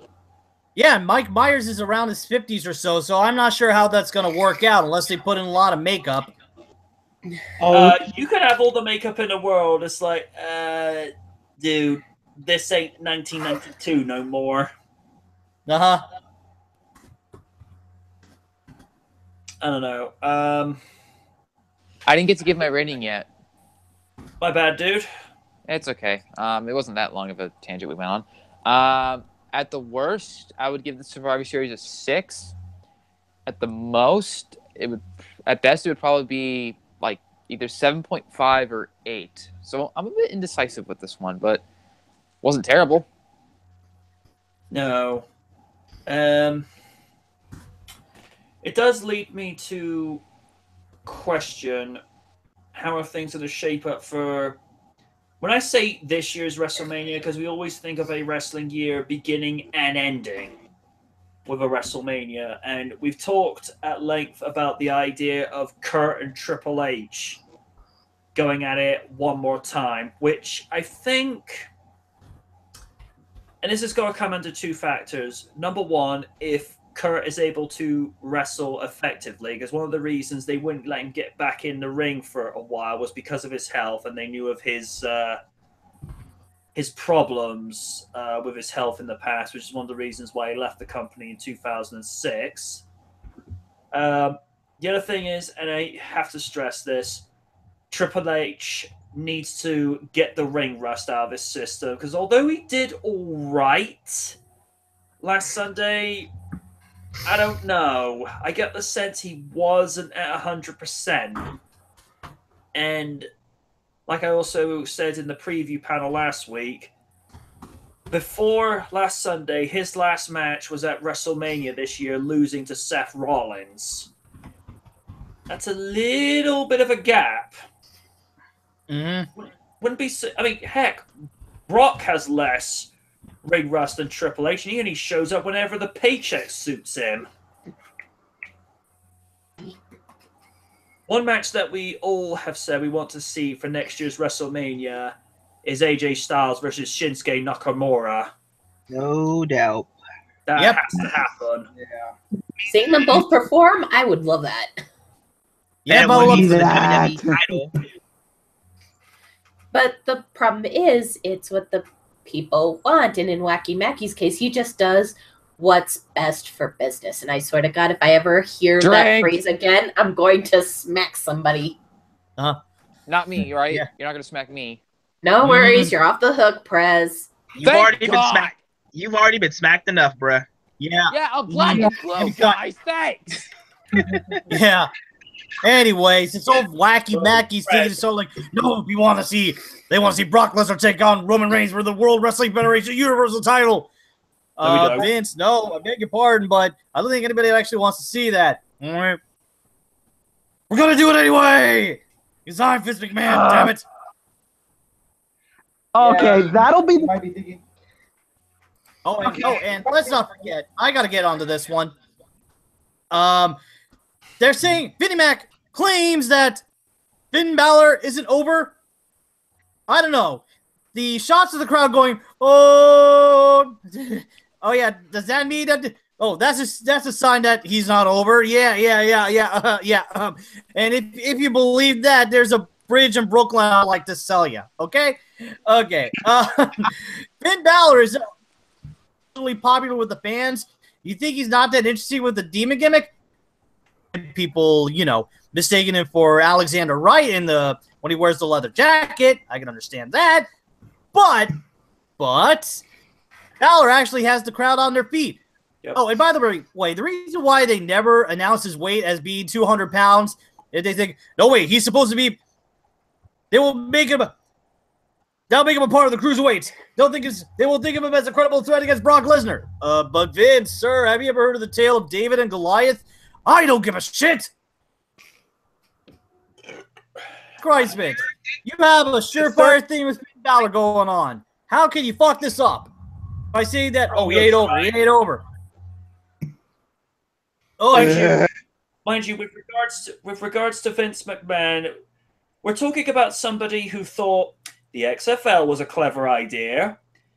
A man who thought Rock versus Cena was something we wanted to see. Maybe once, second time.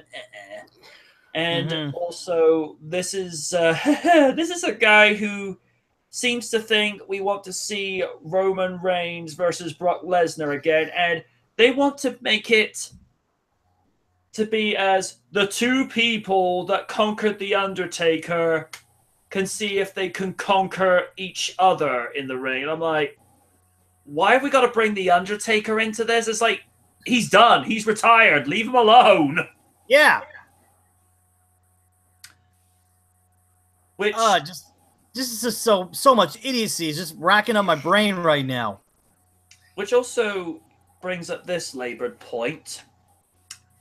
Since Undertaker has, from what I've been hearing, that's been said from him from various sources since last April, since he is done, would it be right to presume next year Hall of Fame?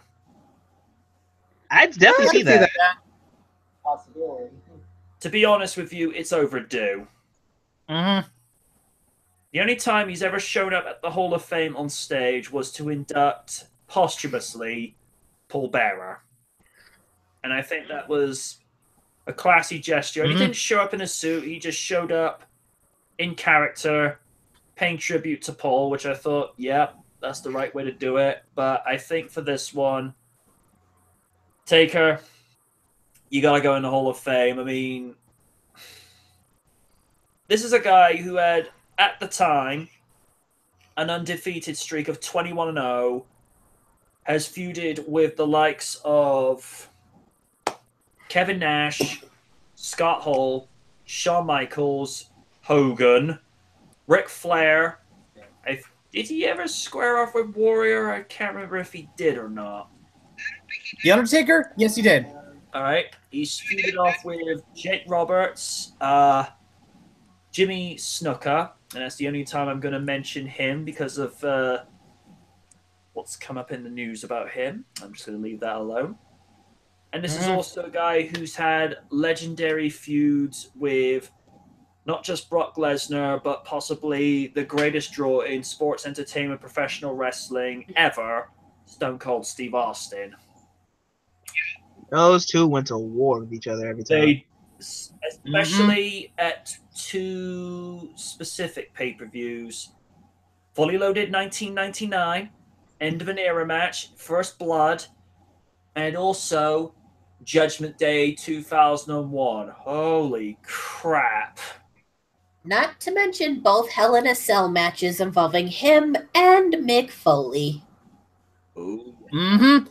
Remember the one from King of the Ring 98? That was a damn massacre.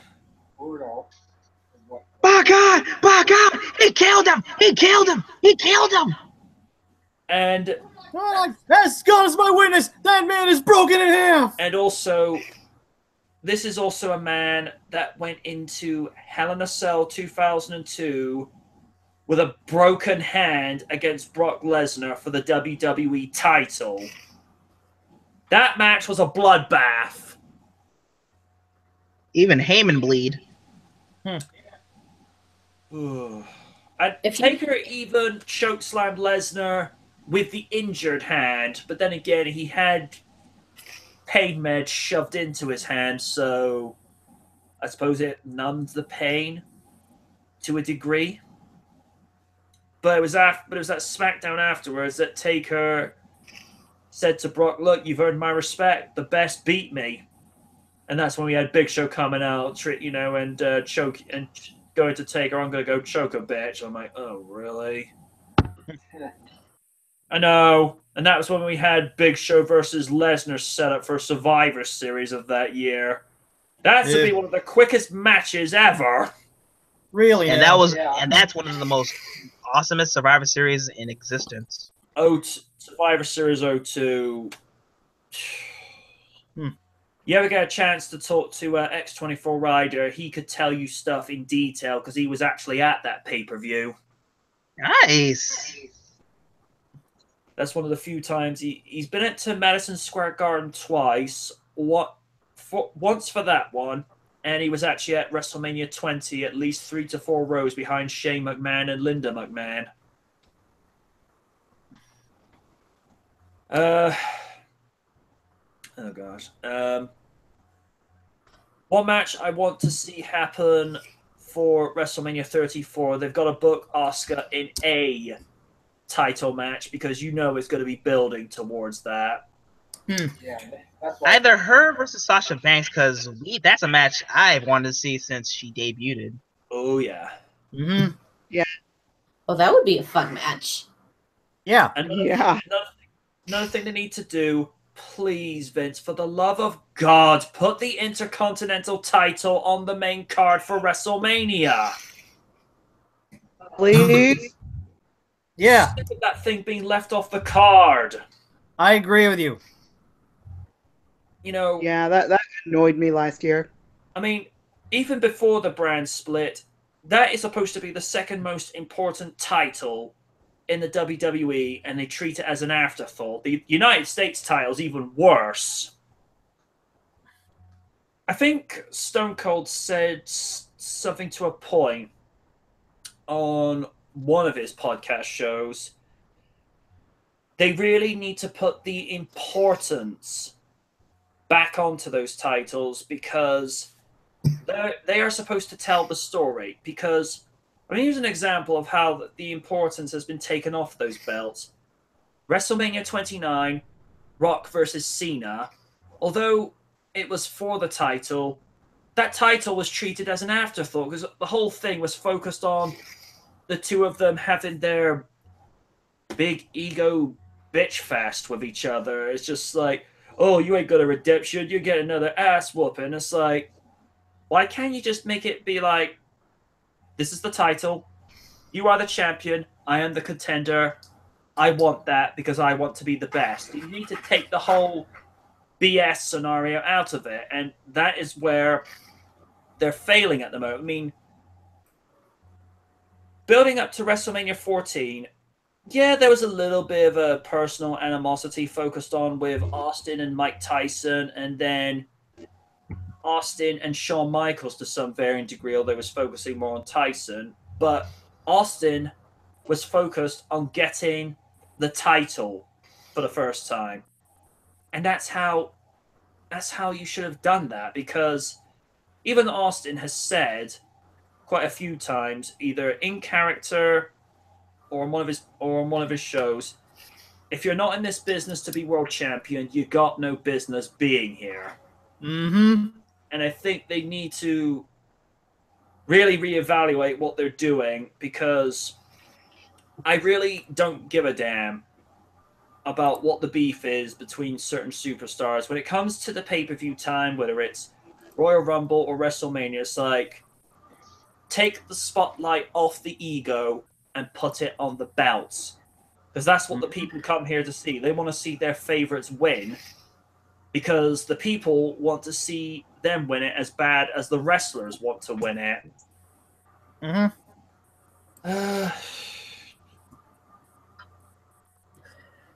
And according to Weavile, he just shared an article on Facebook. Apparently the women's Rumble match is back on for next year at the Rumble, but because it's being reported by The Sun in the UK, take it with a grain of salt.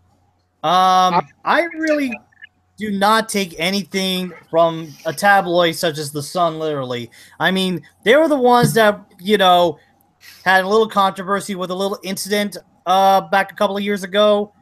Now, what was it? I know it involves soccer. Be a bit more specific. Hold on. I'm going to go with this Google search about The Sun. While we're talking about that women's Royal Rumble, we can at least talk about our thoughts about the new ladies that have come up in Paige's return. Yeah, we did mention that. I'm glad that Paige got a very positive reaction. Oh, Weavile said it was Hillsborough. Hillsborough, yes, thank you, Weavile.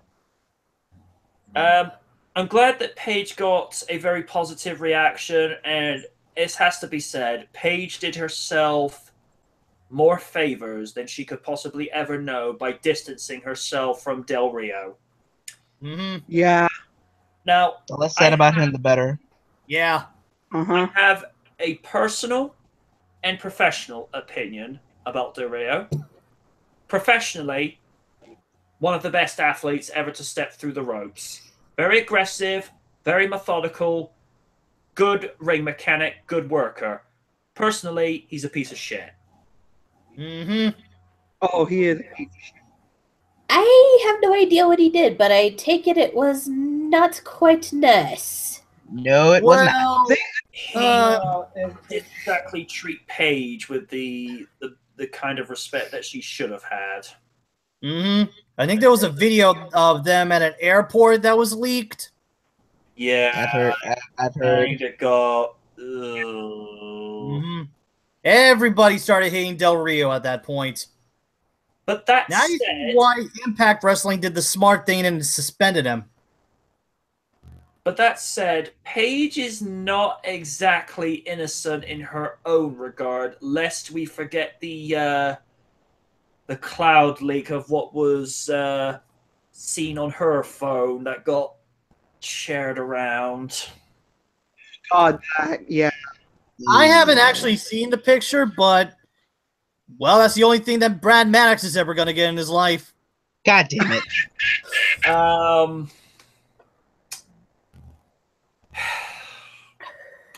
I'm just going to sum it up as this with regards to Paige. I'm not going to completely judge her for it, and not to get too biblical here. Judge not, lest ye be judged. Let's just see it for what it is. She was in a dark moment in her life. She kind of lost herself, and she did the only thing that she could probably do just to cope, just to find a method of venting and releasing. How to put it this way? She probably doesn't want to be reminded about it, and if she's truly done some growing up, I think the smart thing to do is just let her be at a point where she knows she's done something stupid. Let's just move on, because I think if we've all done something we're not too proud of, we just want to move on from it and actually improve as human beings, because, can't beat people up on certain things forever, dependent on what the situation is. But if it's not incriminating, let's just leave her alone, move on. And I think that's what she's trying to do with being back on the main roster with her two new associates. I haven't seen either of these girls wrestle, but from what I've been hearing from differing sources, they could have potential. The only thing I'm a little bit concerned with, it's kind of been like a gang warfare sort of thing. Now, if they had these girls come in, say, before Survivor Series and started tearing the house down, maybe you could have had an additional Survivor Series match that would have pitted them versus, I don't know, a team of ladies on Raw that would want to stand up. I don't know. And with SmackDown doing what they're doing, it just kind of feels as though, okay, you've done that, we're going to do this better than you. It's like, why don't you not focus on what Raw's doing too much? Because otherwise we're going to have another situation where WCW is trying to outdo Raw when Raw's just like, you carry on doing your thing, we're just going to continue being good, something you're not used to. Oh, and before you go on, I'm looking up the Wikipedia entry for the Sun. There's another reason why I will never take the Sun seriously. Here we go. What? Does the title Freddie Starr Ate My Hamster mean anything to you? I think I'll not ask. Yeah, there was sort of like a little bit of a supposed thing where a comedian supposedly ate a hamster, which was untrue.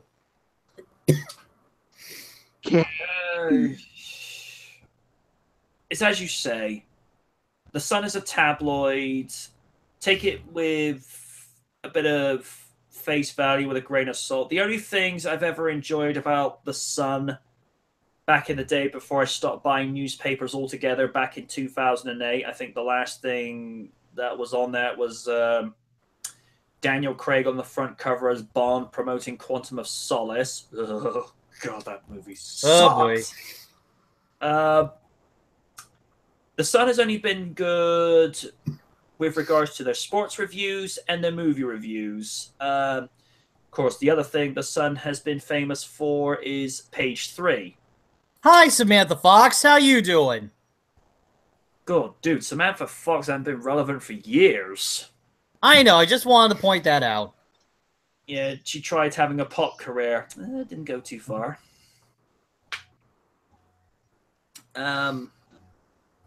To be fair, most newspapers are as bad as the other.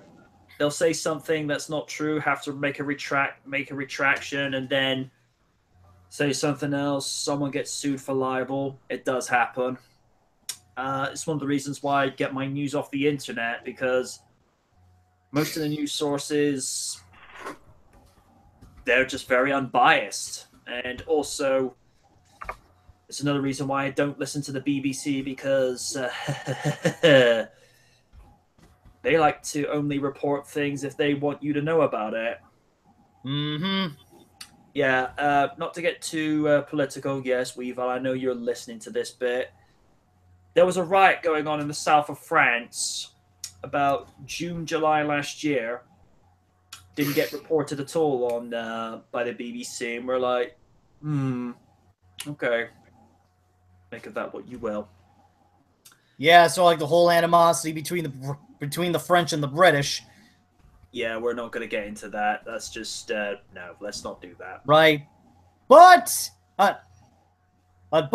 although the Sun did inspire me to at least do one thing, they had like an article with a Photoshop image of Neo Kinnick on the on a light bulb that said, "If Kinnock wins today, will the last person to leave Britain please turn out the lights?" It inspired me to do the same thing with Donald Trump.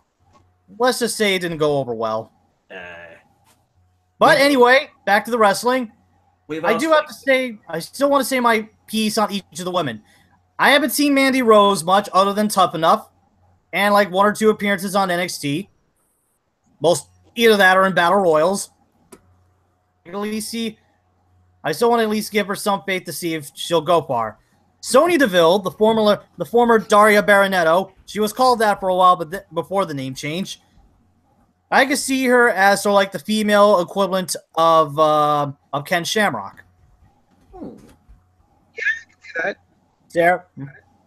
Yeah, Sarah Logan. Well, it's been a while since we got like a lumberjack gimmick, or in Sarah Logan's case, a lumberjill gimmick, or sort of like a woods girl. That'll be sort of like a little bit different. Ruby Riott, awesome. Awesome addition to SmackDown. Liv Morgan, it's nice to at least have sort of like the Jersey Girl perspective, although I wouldn't be surprised if it's sort of like that she would be able to manage Enzo on 205 Live. Which was the one that had all the tattoos? Ruby Riott. Ruby Riott. Okay.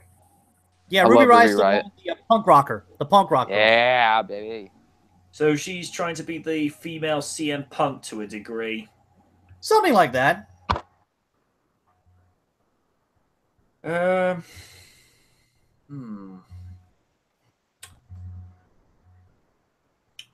So, maybe interesting to see what kind of direction SmackDown goes in, heading towards the Rumble as well, because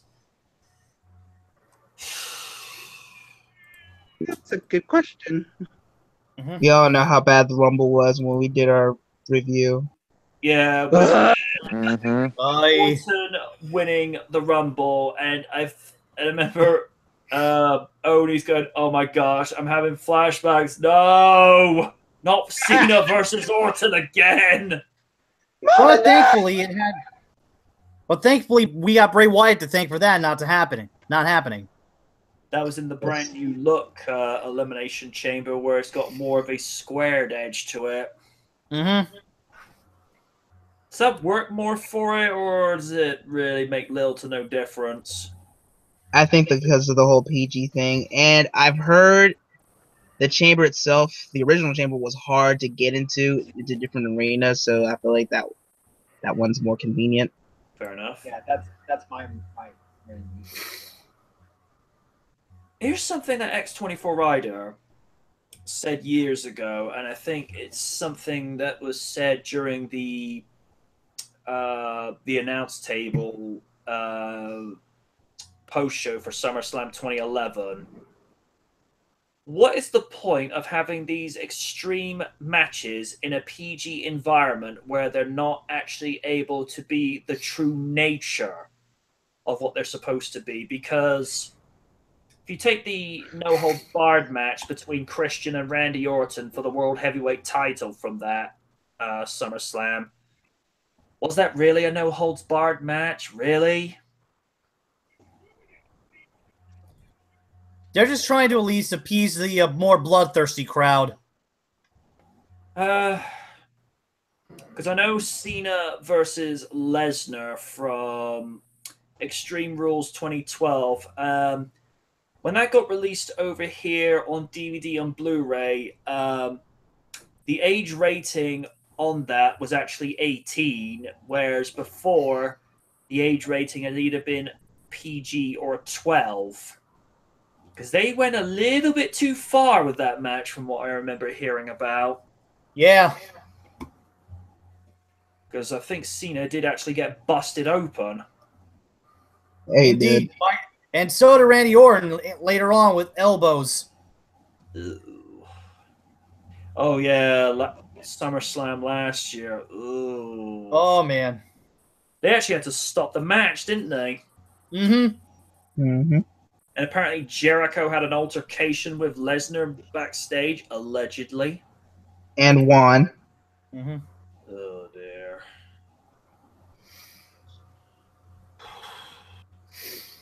I'm just hoping that next year's Rumble doesn't put me to sleep. Because if you remember from the Rumble reactions, I actually ended up falling asleep throughout most of that match.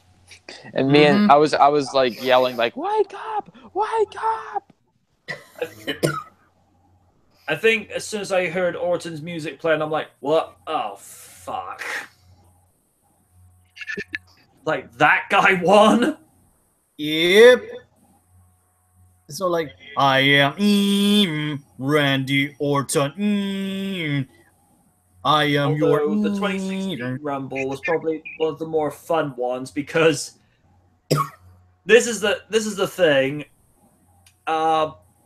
Because our feeds respectively were slightly quicker than Odie's, most of us were actually already seeing AJ Styles' debut. Mm-hmm. And he's purposely telling us to keep quiet. And then as soon as you hear AJ's music go off, we're like, no way. Yeah. You just couldn't believe it.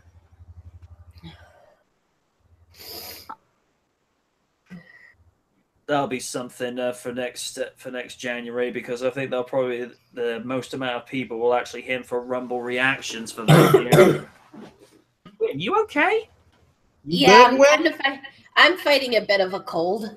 Ew. Oh. Girl, I'm guessing that's... Girl, 2 words. Dark chocolate. Trust me. Mm-hmm. Oh, God, that sounds so good right about now. Yeah. I'm guessing that's why you haven't haven't gotten your lines yet, but I can understand if you got a cold, you know? Yeah, as I said, there's one line left, but because of fighting this cold, I did playback and there would be inconsistencies on top of sneezing getting into the recording. Right. Similar thing happened to me last year for when I was doing the recording for Fast Memories. I just got the lines written up to do the recording for the voiceovers for the Sonic retrospective, and then all of a sudden I get hit with a cold. I'm like, I'm 3 to 4 weeks away from the actual deadline. Why have you have to do this to me now? It's the worst thing when you're doing recording and then all of a sudden you have something that affects your voice. Ugh. That was hell. Yeah, that's a bitch. Tell me about it. Thankfully, it cleared up enough in time for me to actually just get on with it. Just be glad you didn't have strep throat, because that's a pain in the ass for me. Definitely. I won't even ask. I mean, in the way, because I remember I had it one time, and I sounded like a toddler. Okay. Worst one I've ever suffered. Tell you this right now. If you ever get a chest infection, get rid of it quick. Because that literally makes you feel like you've been hit with a ton of bricks. That goes double for me when I had the flu this year. Oh my god. I had the worst pain in my life after that. I felt like I've been F5'd repeatedly. I feel like I've been RKO'd repeatedly. Ugh. It's like that feeling, you know, you feel crap and it's like, oh, what happened? It's like, I feel like Brock was cutting a promo. Oh, God. I'm reminded of that one meme picture. This actually showed up in my Facebook feed about. It was either just before Triple H versus Lesnar from SummerSlam 2012. Good Lord, what a suckfest that was. And it's, just to give you a picture, it's Heyman, Lesnar, and Michaels in the ring. Lesnar grabs the mic from Heyman, goes, "I want to talk." Heyman just facepalms, goes, "Oh, God." No. Brock, give me the mic. Give me the mic. Give me the mic now. Go. No, Brock. Give me the mic now. Brock is just one of those guys. Don't ever give him a mic. No. But then again, that's why he has Paul Heyman. He's easily the best mouthpiece the business has ever seen. I do feel like he does more or less cut the same promo over and over again, but he finds new ways to make it interesting. Shut up, Wade. Was waiting for that. That joke is old. Alright. What the hell, Weaver? What did Weaver do now? He What happened? Brock Lesnar me, "Hey, Paul, say something stupid." Oh, God. Yeah, I remember that. Now, MJ, I'm wondering, in the terms of sports, in the terms of sports biggest idiots, who would win in a match, Brock Lesnar or Wayne Rooney?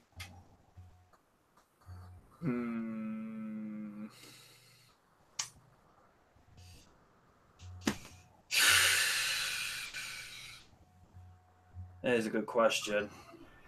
Because I haven't actually seen Wayne do anything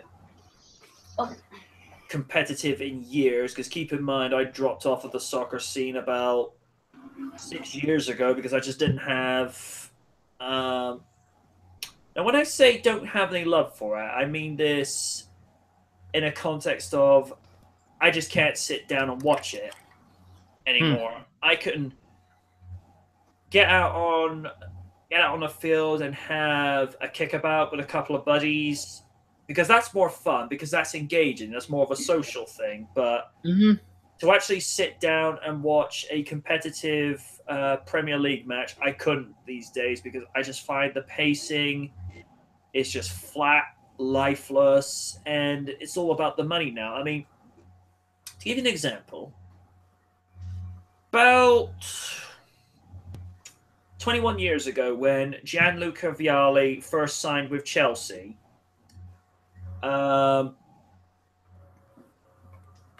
yes, Rooney has gone to Everton. Thank you for that, Weaver. When Vialli first signed with Chelsea in '96, he was on what was considered a record-breaking sum in the English Premier League of 30 grand a week. Now, you look at Wayne Rooney when he was at Manchester United, his top earnings salary before he left, and I hope you're all sitting down for this. I would, but when I came back from a quick restroom break, I have a tiny cat hogging my chair.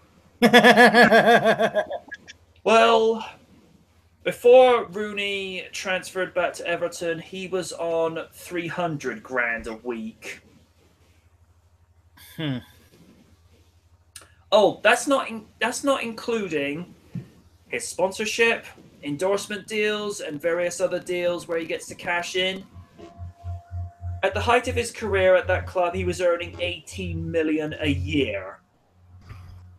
Really? That is scandalous. Mm-hmm. I mean, it's one thing, like I said, Excuse me. you're earning 30k a week, because at least then, all right, you've got a lot of ludicrous money coming in, but at least with that, you can have some much more respect for it, rather than over a quarter, not a quarter of a million, yeah, just over $250,000 a week just for kicking a ball around. I don't know. Reminds me a little something from Mad Magazine. Hang on a moment, let me get the book. Oh, goody.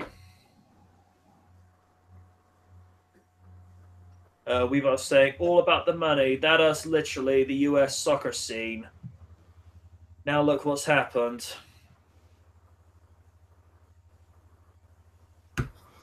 I do feel like it's maybe the wrestling scene's gotten to that way to a subtle degree, and pretty much for those that are in the Breakfast Club, as A-Log put it a few years back. That's why you see people like Sheamus, Orton, and Cena being well catered for. Right. Anyway, the whole mentioning of like the Breakfast Club and what was it, Rooney's, complain about a certain type of money kind of remind me of this article from Mad Magazine. Modern day dinosaurs we wish were extinct. Here's one about the Jockosaur. The spike-tailed creature pictured here pulls in 1 million clams a year. To lesser beasts, that's quite a lot. To Jockosaurs, it's diddly squat. He whines and moans he's underpaid, sits on his tail, demands a trade. But don't despair, he'll get his raise. Like always, it's the fan who pays. Jackosaur. Is that what South Park was poking fun at all those years ago? No. Jockosaur. You're thinking of the Jackosaur.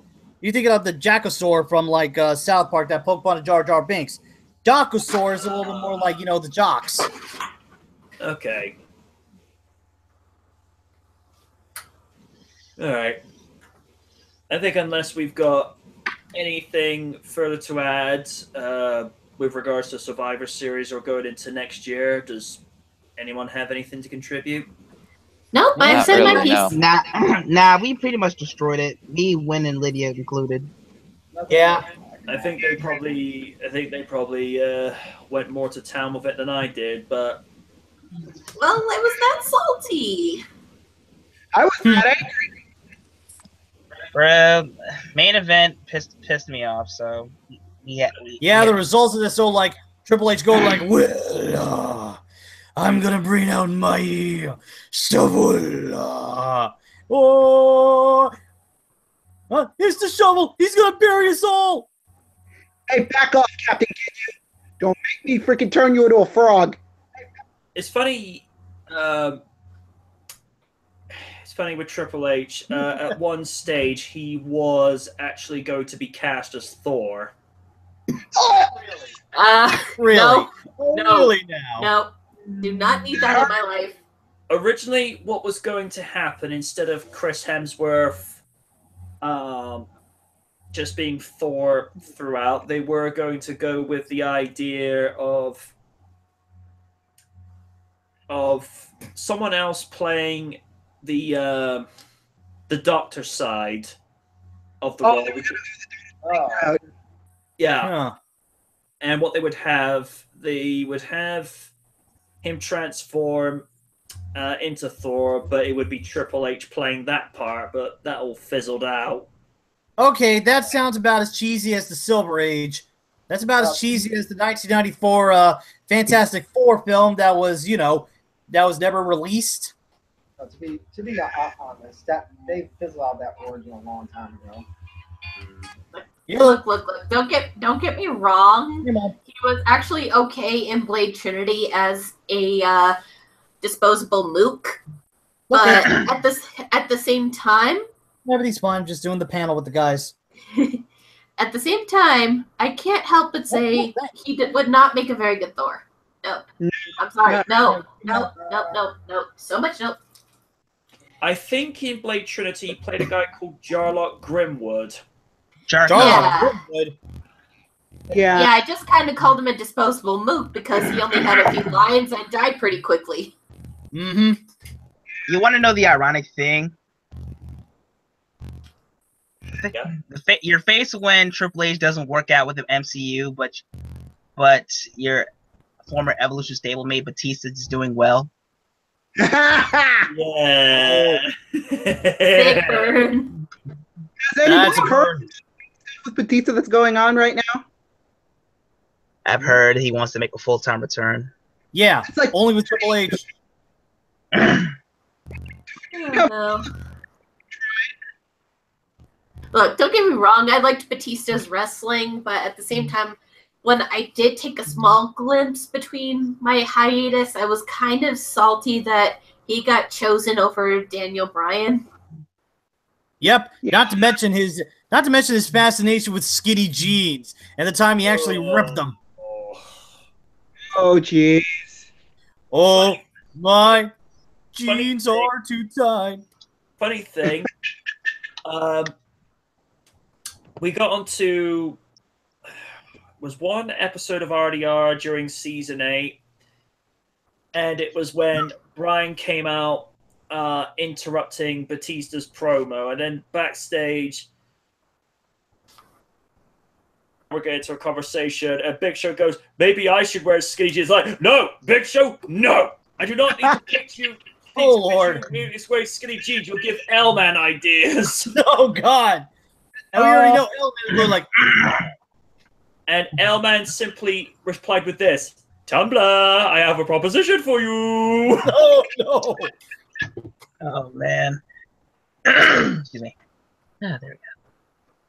Be fun to get L-Man in one of these just to see him destroy the panel, but like Random, he's pretty much retired from current WWE because he's just like, this match is not featuring Heath Slater as your world champion. I'm going to take my business elsewhere in disgust. Yeah, or in the case of your brother, so like, fuck this, I'm out of here. So like, Random, you gotta see these dudes go, I don't care. But they got some actual good wrestlers. I don't care. Random, here's a funny thing. Random has not watched a WWE pay-per-view since WrestleMania 30. For him, yeah, that's what. Oh yeah, I remember the Undertaker's loss really had him say like, you know what, fuck this, I'm out of here. I think everyone felt that way. I mean, and I've gone on record saying this so many times till I'm blue in the face. If it had been Triple H, Shawn Michaels, or CM Punk, somebody that really needed to be established a little bit more, or to somebody that was a respected longtime rival that could take it, sure. But Lesnar, because Vince said, oh, Brock needed to get over. Lesnar was already over. Mm-hmm. I mean, you let a part-timer beat The Undertaker. Exactly. I'm sorry, but screw you, Vinny. I get that Taker wanted to give back. So on that one, props to Undertaker for wanting to actually help someone get over, but Lesnar didn't need getting over. He was already there. And then the one that I just find is so insulting is of all the people to retire, Taker, Roman freaking Reigns. I know. 4 Mania main events. Mm-hmm. How many times are you gonna make a WrestleMania main event suck? If it had been Cena, okay, it's finally a reason to boo him, but he would have been able to work with it. But the night after Mania on Raw, jeez Louise! Not even X-Pac got that kind of heat. Yeah, X-Pac was so like, whoa, dude, I got some heat on myself for being a jackass, but seriously, man, you need help. You're out of here. I think it'd be more like, I'm glad I'm not you right now. Yeah, I'm so glad I'm so glad I'm not you right now. Peace. I mean, Roman just stood there for 10 minutes getting nuclear heat that Vicky Guerrero would have been jealous of. Yeah, and they actually said, like, fuck you, Roman! Yeah. Unbelievable. And all he just said as the camera closed up on him, it's my yard now. Oh. I will at least give him this. Roman, while boring, at least he doesn't make your ears bleed like Vicky. No. Arsenal-wise, he's great, but just the material he's getting is just terrible. I'm sure he can be a better performer if the writing wasn't so abysmal at times. Especially since you did kind of say that at one point he kind of winked to the crowd as if to convey, yeah, I know, I'm sorry, I understand this is retarded. Yeah, I was about to say, lest we forget about suffering succotash. Yeah, pretty much. Well, let's just say this. Triple H was actually booking their Roman Reigns. He could have done a little bit better. Yeah. 2014 wise, he was actually okay. What, Triple H was horrible back then? Talking about Reigns. Roman works so much better when he says very little because he's basically the silent heavy. That's where he works best. But unfortunately, people seem to think, oh, because he's the cousin of The Rock, that means he's automatically got charisma. It's like, just because you are related to somebody who has charisma does not mean you're born with it. Because with charisma, you either have it or you don't. Yeah, ain't that right, David Flair? My sentiments exactly, Navi. I mean, when you look at personalities, Triple H has charisma. Say what we will about him, the man knows how to work with wit. Yeah. Ric Flair, I'm going to have to choose my words very carefully. Ric Flair practically beamed charisma. Jericho practically had charisma flowing through him. Angle, to a subtle degree, has charisma, but it's kind of dorky in a not so cool way. Eddie Guerrero. He was charisma. Edge. Stone Cold Steve Austin. I suppose to a subtle degree, Honky Tonk Man. Mm-hmm. Randy Savage. That man was charisma incarnate. Oh yeah, Macho Man's got swollen shit. Yeah. CM Punk, Daniel Bryan to a degree has yes. Has yeah.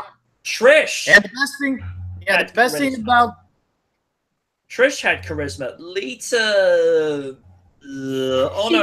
She could wrestle, but her mic action was not very good. Where Trish had both skill and charisma on the mic, especially when she roasted Stephanie about when that whole incident with her and Vince. Oh boy. And I'll do this just for you because I remember you did want to hear Trish Stratus impression. Nailon. Steph. I've told you repeatedly, your father and I are just friends. Besides, no offense to your father, but As much as he likes to brag about his grapefruits, they're nothing more but shriveled up raisins. Oh, You're welcome. You are welcome. Oh, damn. Although, funny thing, Triple H said the same I hope thing. it was at least an okay impersonation. It's good.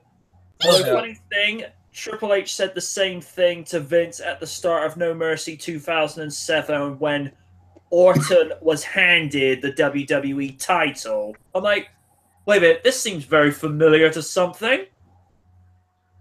Because if you recall, 5 years earlier, Triple H was handed the World Heavyweight title on September 2nd. Yep, by Eric Bischoff. I always called him Eric Bitchface. As a businessman and a promoter, when he's being sensible, Bischoff's a certifiable genius. As a personality, not so much. God, so smarmy. Especially when he brought the concept in of HLA. Oh, God damn it. Oh, we're going to bring in HLA. It's called Hot Lesbian Action. It's going to bring... Oh, God. Bring ratings up to the roof. No. Also, just... I can only take so much smugness in one sitting. Yeah. And he's the fucking epitome of smug. And I remember the week after the HLA where the girls getting attacked by 3-minute warning. We had these feminists coming out. Huh? That was a bit much. Yeah, and the feminists came out and they aired their grievances towards Bischoff. And Bischoff, like the jackass that he is, says, "Oh, I see what your problem is. You're all lesbians." Which led up to Unforgiven 2002, where if 3-minute warning beat Billy and Chuck, Bischoff would have to kiss Steph's rear end, and if 3-minute warning won, Stephanie would have to perform HLA in the ring. I remember that. Yeah, speaking of which, MJ, did you ever tell Win and Lydia about what was supposed to happen? You know, getting into Billy and Chuck? My memory is a little bit foggy. What was supposed to happen? Again, there was going to be something like what? There was going to be a little bit of a similar lesbian affair between Tori Wilson and Trish Stratus. Oh, yeah. Trish said no, and they made her drop the women's title as a result. Yeah, and it was supposed to be like, bathing suit contest? Or swimsuit contest? Yeah.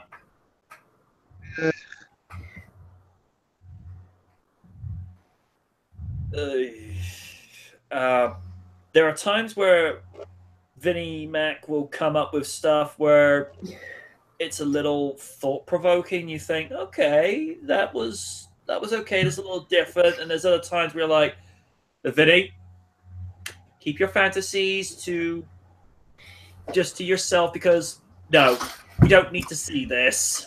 Right. Yeah, that's what hentai is for.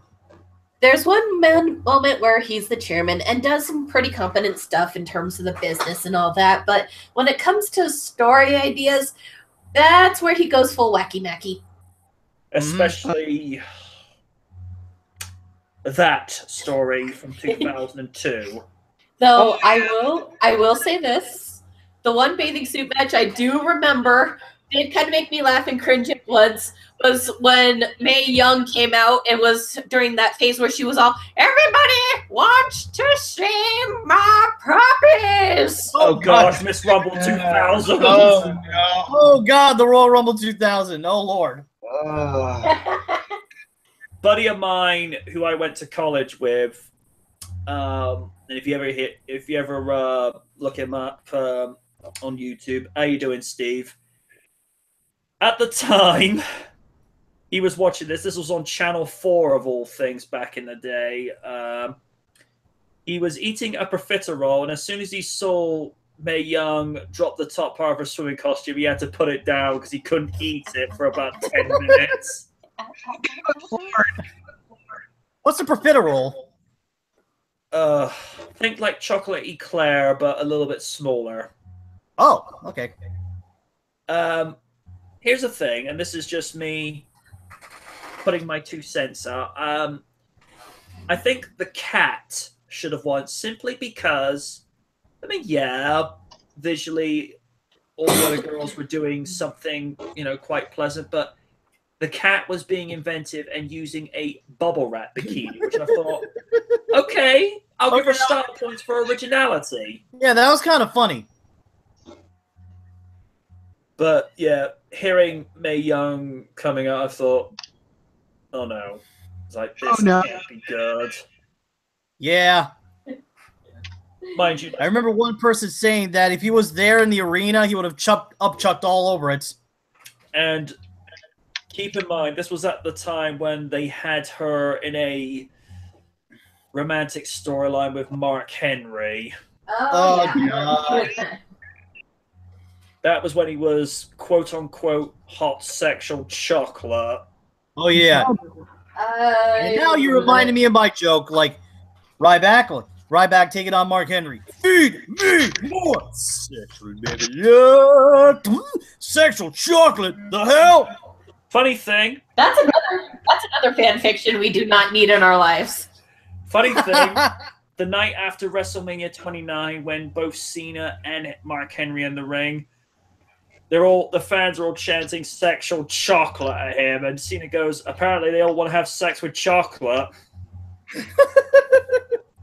And that's an image none of us needed. No. I mean, I do feel bad for Mark Henry in a way, because here's a guy that just wants to wrestle, and they put him in some like these weird storyline setups, including that one night where they were trying to set him up with China, because he had a thing for China back in the day. Most of us did. China was actually quite nice looking on the eyes. Mm-hmm. And then, of course, her friend, who claimed to be a woman but then turned out to be a guy. Oh, hi, Sammy. I remember you. It's a trap. Oh, it's a trap. If you guys don't hear from me for a few days, I'm probably going to be on the run from everyone on Tumblr. It's like, Lydia, I need to hide at your place. Hide me. The SJWs want my head on a pike. Don't like microaggression, cruelty, racism, trigger. Oh yeah, I always find it amusing how they'll go after someone just because you disagree with them. It's like, I don't. It's like, this show sucks. I don't agree with you. You're an evil misogynist. Like, calm down. Like, here's the thing. I'm all for fighting bigotry.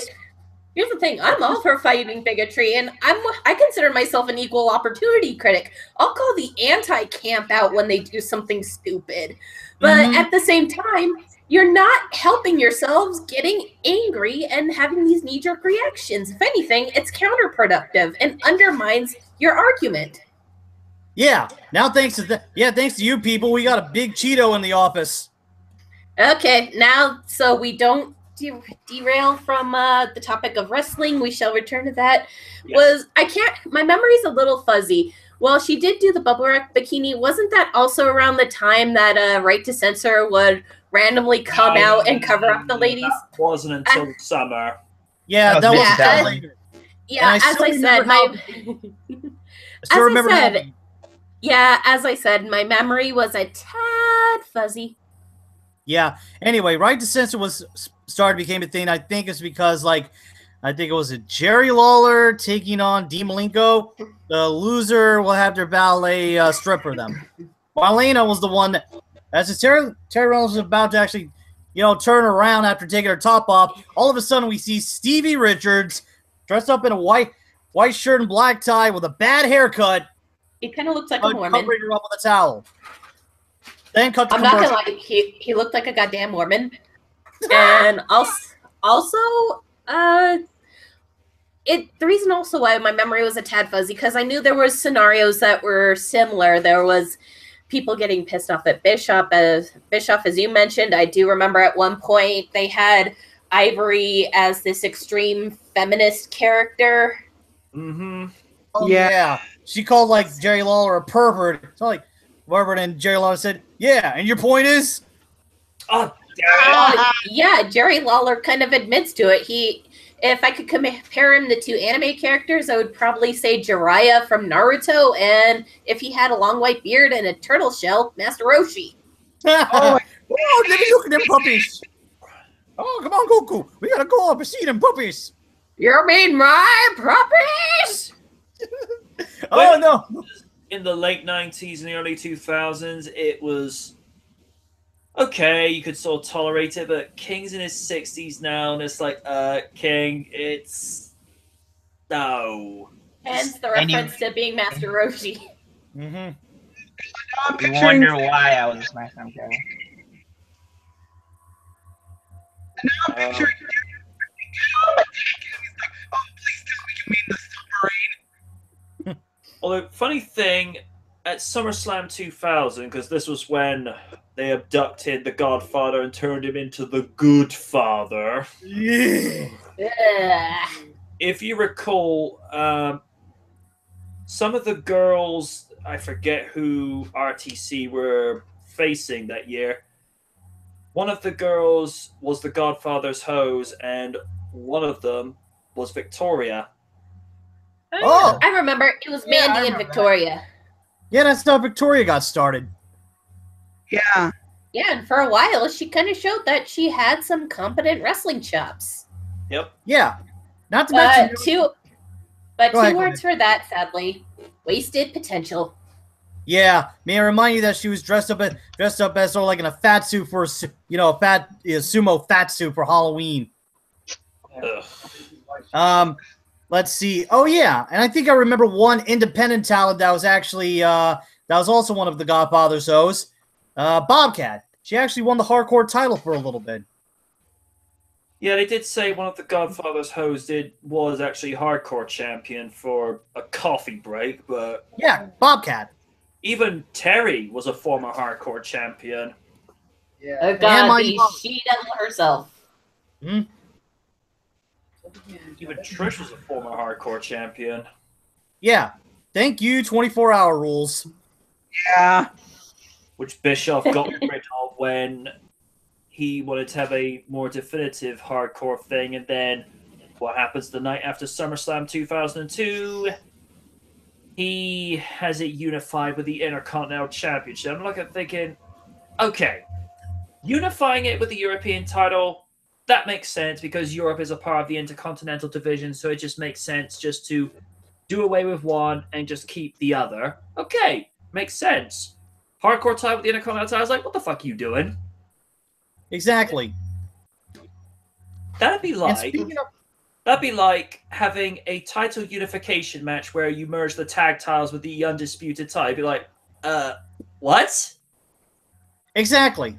Wacky Mackey smoking that Tebeki. I'm not loopy. I'm not loopy. Really, your doctor makes the differ. Yeah. Anyway, now that you mentioned the European title, you know what I missed most about it? Hmm?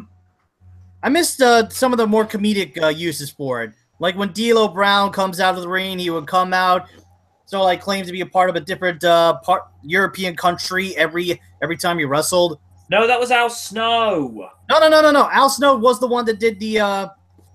Al Snow was the one that dressed up as the different European archetypes. Beg your pardon, sorry.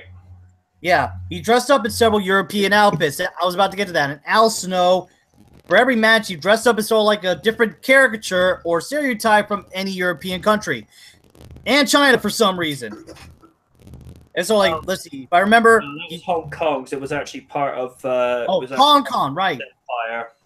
Right. Let's see. He was dressed up as a... He's dressed up in Chinese gear for Hong Kong. He dressed up as Dracula for Transylvania. I think he did something for Italy. But I know the last time he had it, he was dressed as as a British gentleman. Oh, when he came up representing Greece, he was dressed up as Danny Zuko. Oh man! Now I think I remember that. The Greece comparisons that my old teacher would be offended by.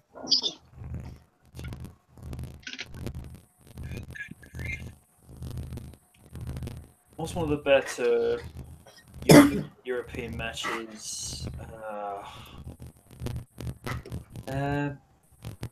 Oh yeah, Eddie Guerrero versus S.A. Rios from Backlash 2000, because that was actually the first pay-per-view appearance of Lita. Mm-hmm. Yeah, I remember.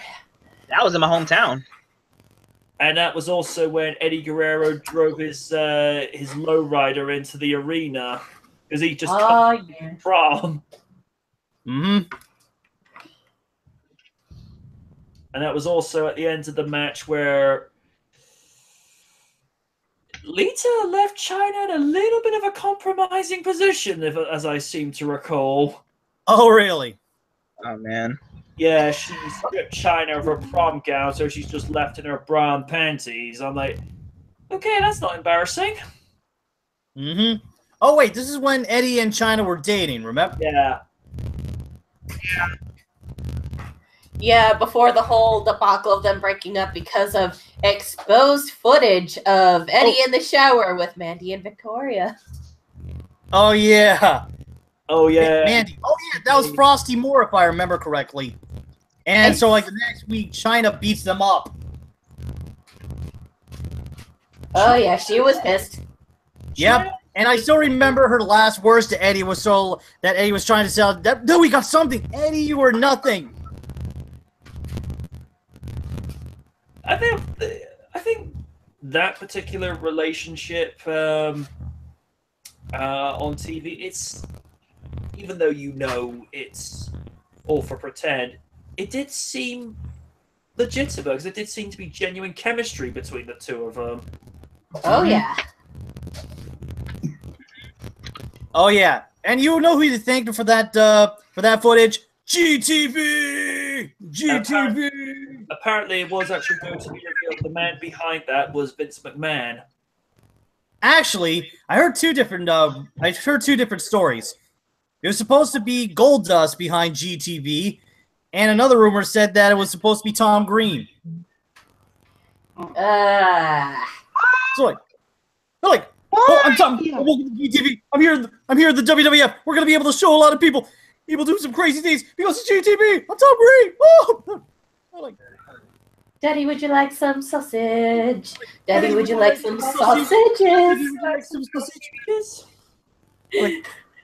Freddie got fingered. God, that movie was terrible, but at the same time, it is fun to quote from time to time. It's a guilty inside joke between me and my sister. Like, if anyone orders sausage and we're working together that day, I go, Daddy, would you like some sausage? And she finishes off with me, Daddy, would you like some sausages?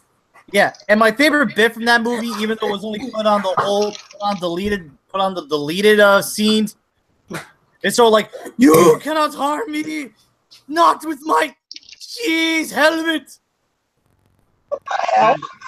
Oh God, the cheese helmet, the Green Day Packers hat was reminded me of I know, I'm just saying, it kind of reminded me of something related to wrestling back when Al Snow and Steve Blackman were a tag team. Oh, head cheese! Oh, I remember that. Oh my God. And they had a mascot, Chester McCheesyton. Oh God, I remember just that image of like Steve Blackman wearing the cheese head is hilarious. Yeah, if there was an odd couple, it was definitely them. Yeah, I got to go back to either YouTube or the WWE Network to try to find those matches so I could have a good laugh. It's the thing is, Blackman was just always kind of in the background, but as soon as you put him with either Al Snow or put the hardcore belt on him, it's like, oh, you get to see what he's actually capable of. Mm-hmm. Then again, before that, they had him paired up with Kurt Angle and From what little I did see of their tag matches, they were all right, but Angle blamed the loss of their tag team on him specifically, and says, "Oh, I'm still undefeated in the World Wrestling Federation." I'm like, "Oh, for gosh sake!" Boy. Because he was. Well, yeah, this is Angle. He throws anyone under the bus. Hmm. You probably throw the bus under the bus. How big are those buses? Although the two most questionable storylines he's been in, one with being the third wheel in Triple H and Stephanie's marriage, which was their marriage was touch and go on screen anyway. Hmm. And the shit he was doing with Charmel. Oh God, that the infamous line of "That's just normal sex. I'm talking real bestiality sex." Yeah, that was messed up. Yeah, Angle, stick with the mild-mannered shtick. That's what you're good at. Yeah. And it was after that great match he had with Shawn Michaels, and he had to resort to that. That match. Yep. Damn. Oh Yeah, God, that and was a that good awkward, match. and that awkward conversation he tried to have with The Rock when they were in a tag match together about strudel when he meant pie. And then he's like, "You want to know what both go good with? Milk." Trying to save his ass from getting clowned by The Rock. Like it goes, something The Rock loves. Tell The Rock, strudel. Whoa, whoa, whoa, whoa, whoa. Kurt, Yeah. let The Rock make something completely clear. Okay. Sorry, random. He's had a bad night. Don't know. Sorry. Sorry, man. Right. We'll chill it here, guys. Yeah, sorry, I kind of thought you had your headphones on. Yeah. Yeah. Anyway. Until next time, guys, I've been the Knight. I've been the humanoid cartoon, A-Log. I've been the Prez. I hope you had a good time listening to me, despite my Deadpool-like humor. And I hope you enjoyed listening to all of us. I'm not going to, toot my own horn here. I have been the cybernetic but energetic. Oh, my bad. Sorry about that. Go ahead. Okay. I have been the cybernetic but energetic Raiden.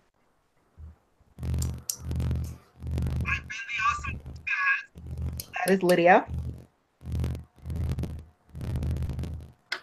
I have been the opinionated and mysterious Wind Rogue, and I apologize profusely for any annoyance my pipe bomb may have caused.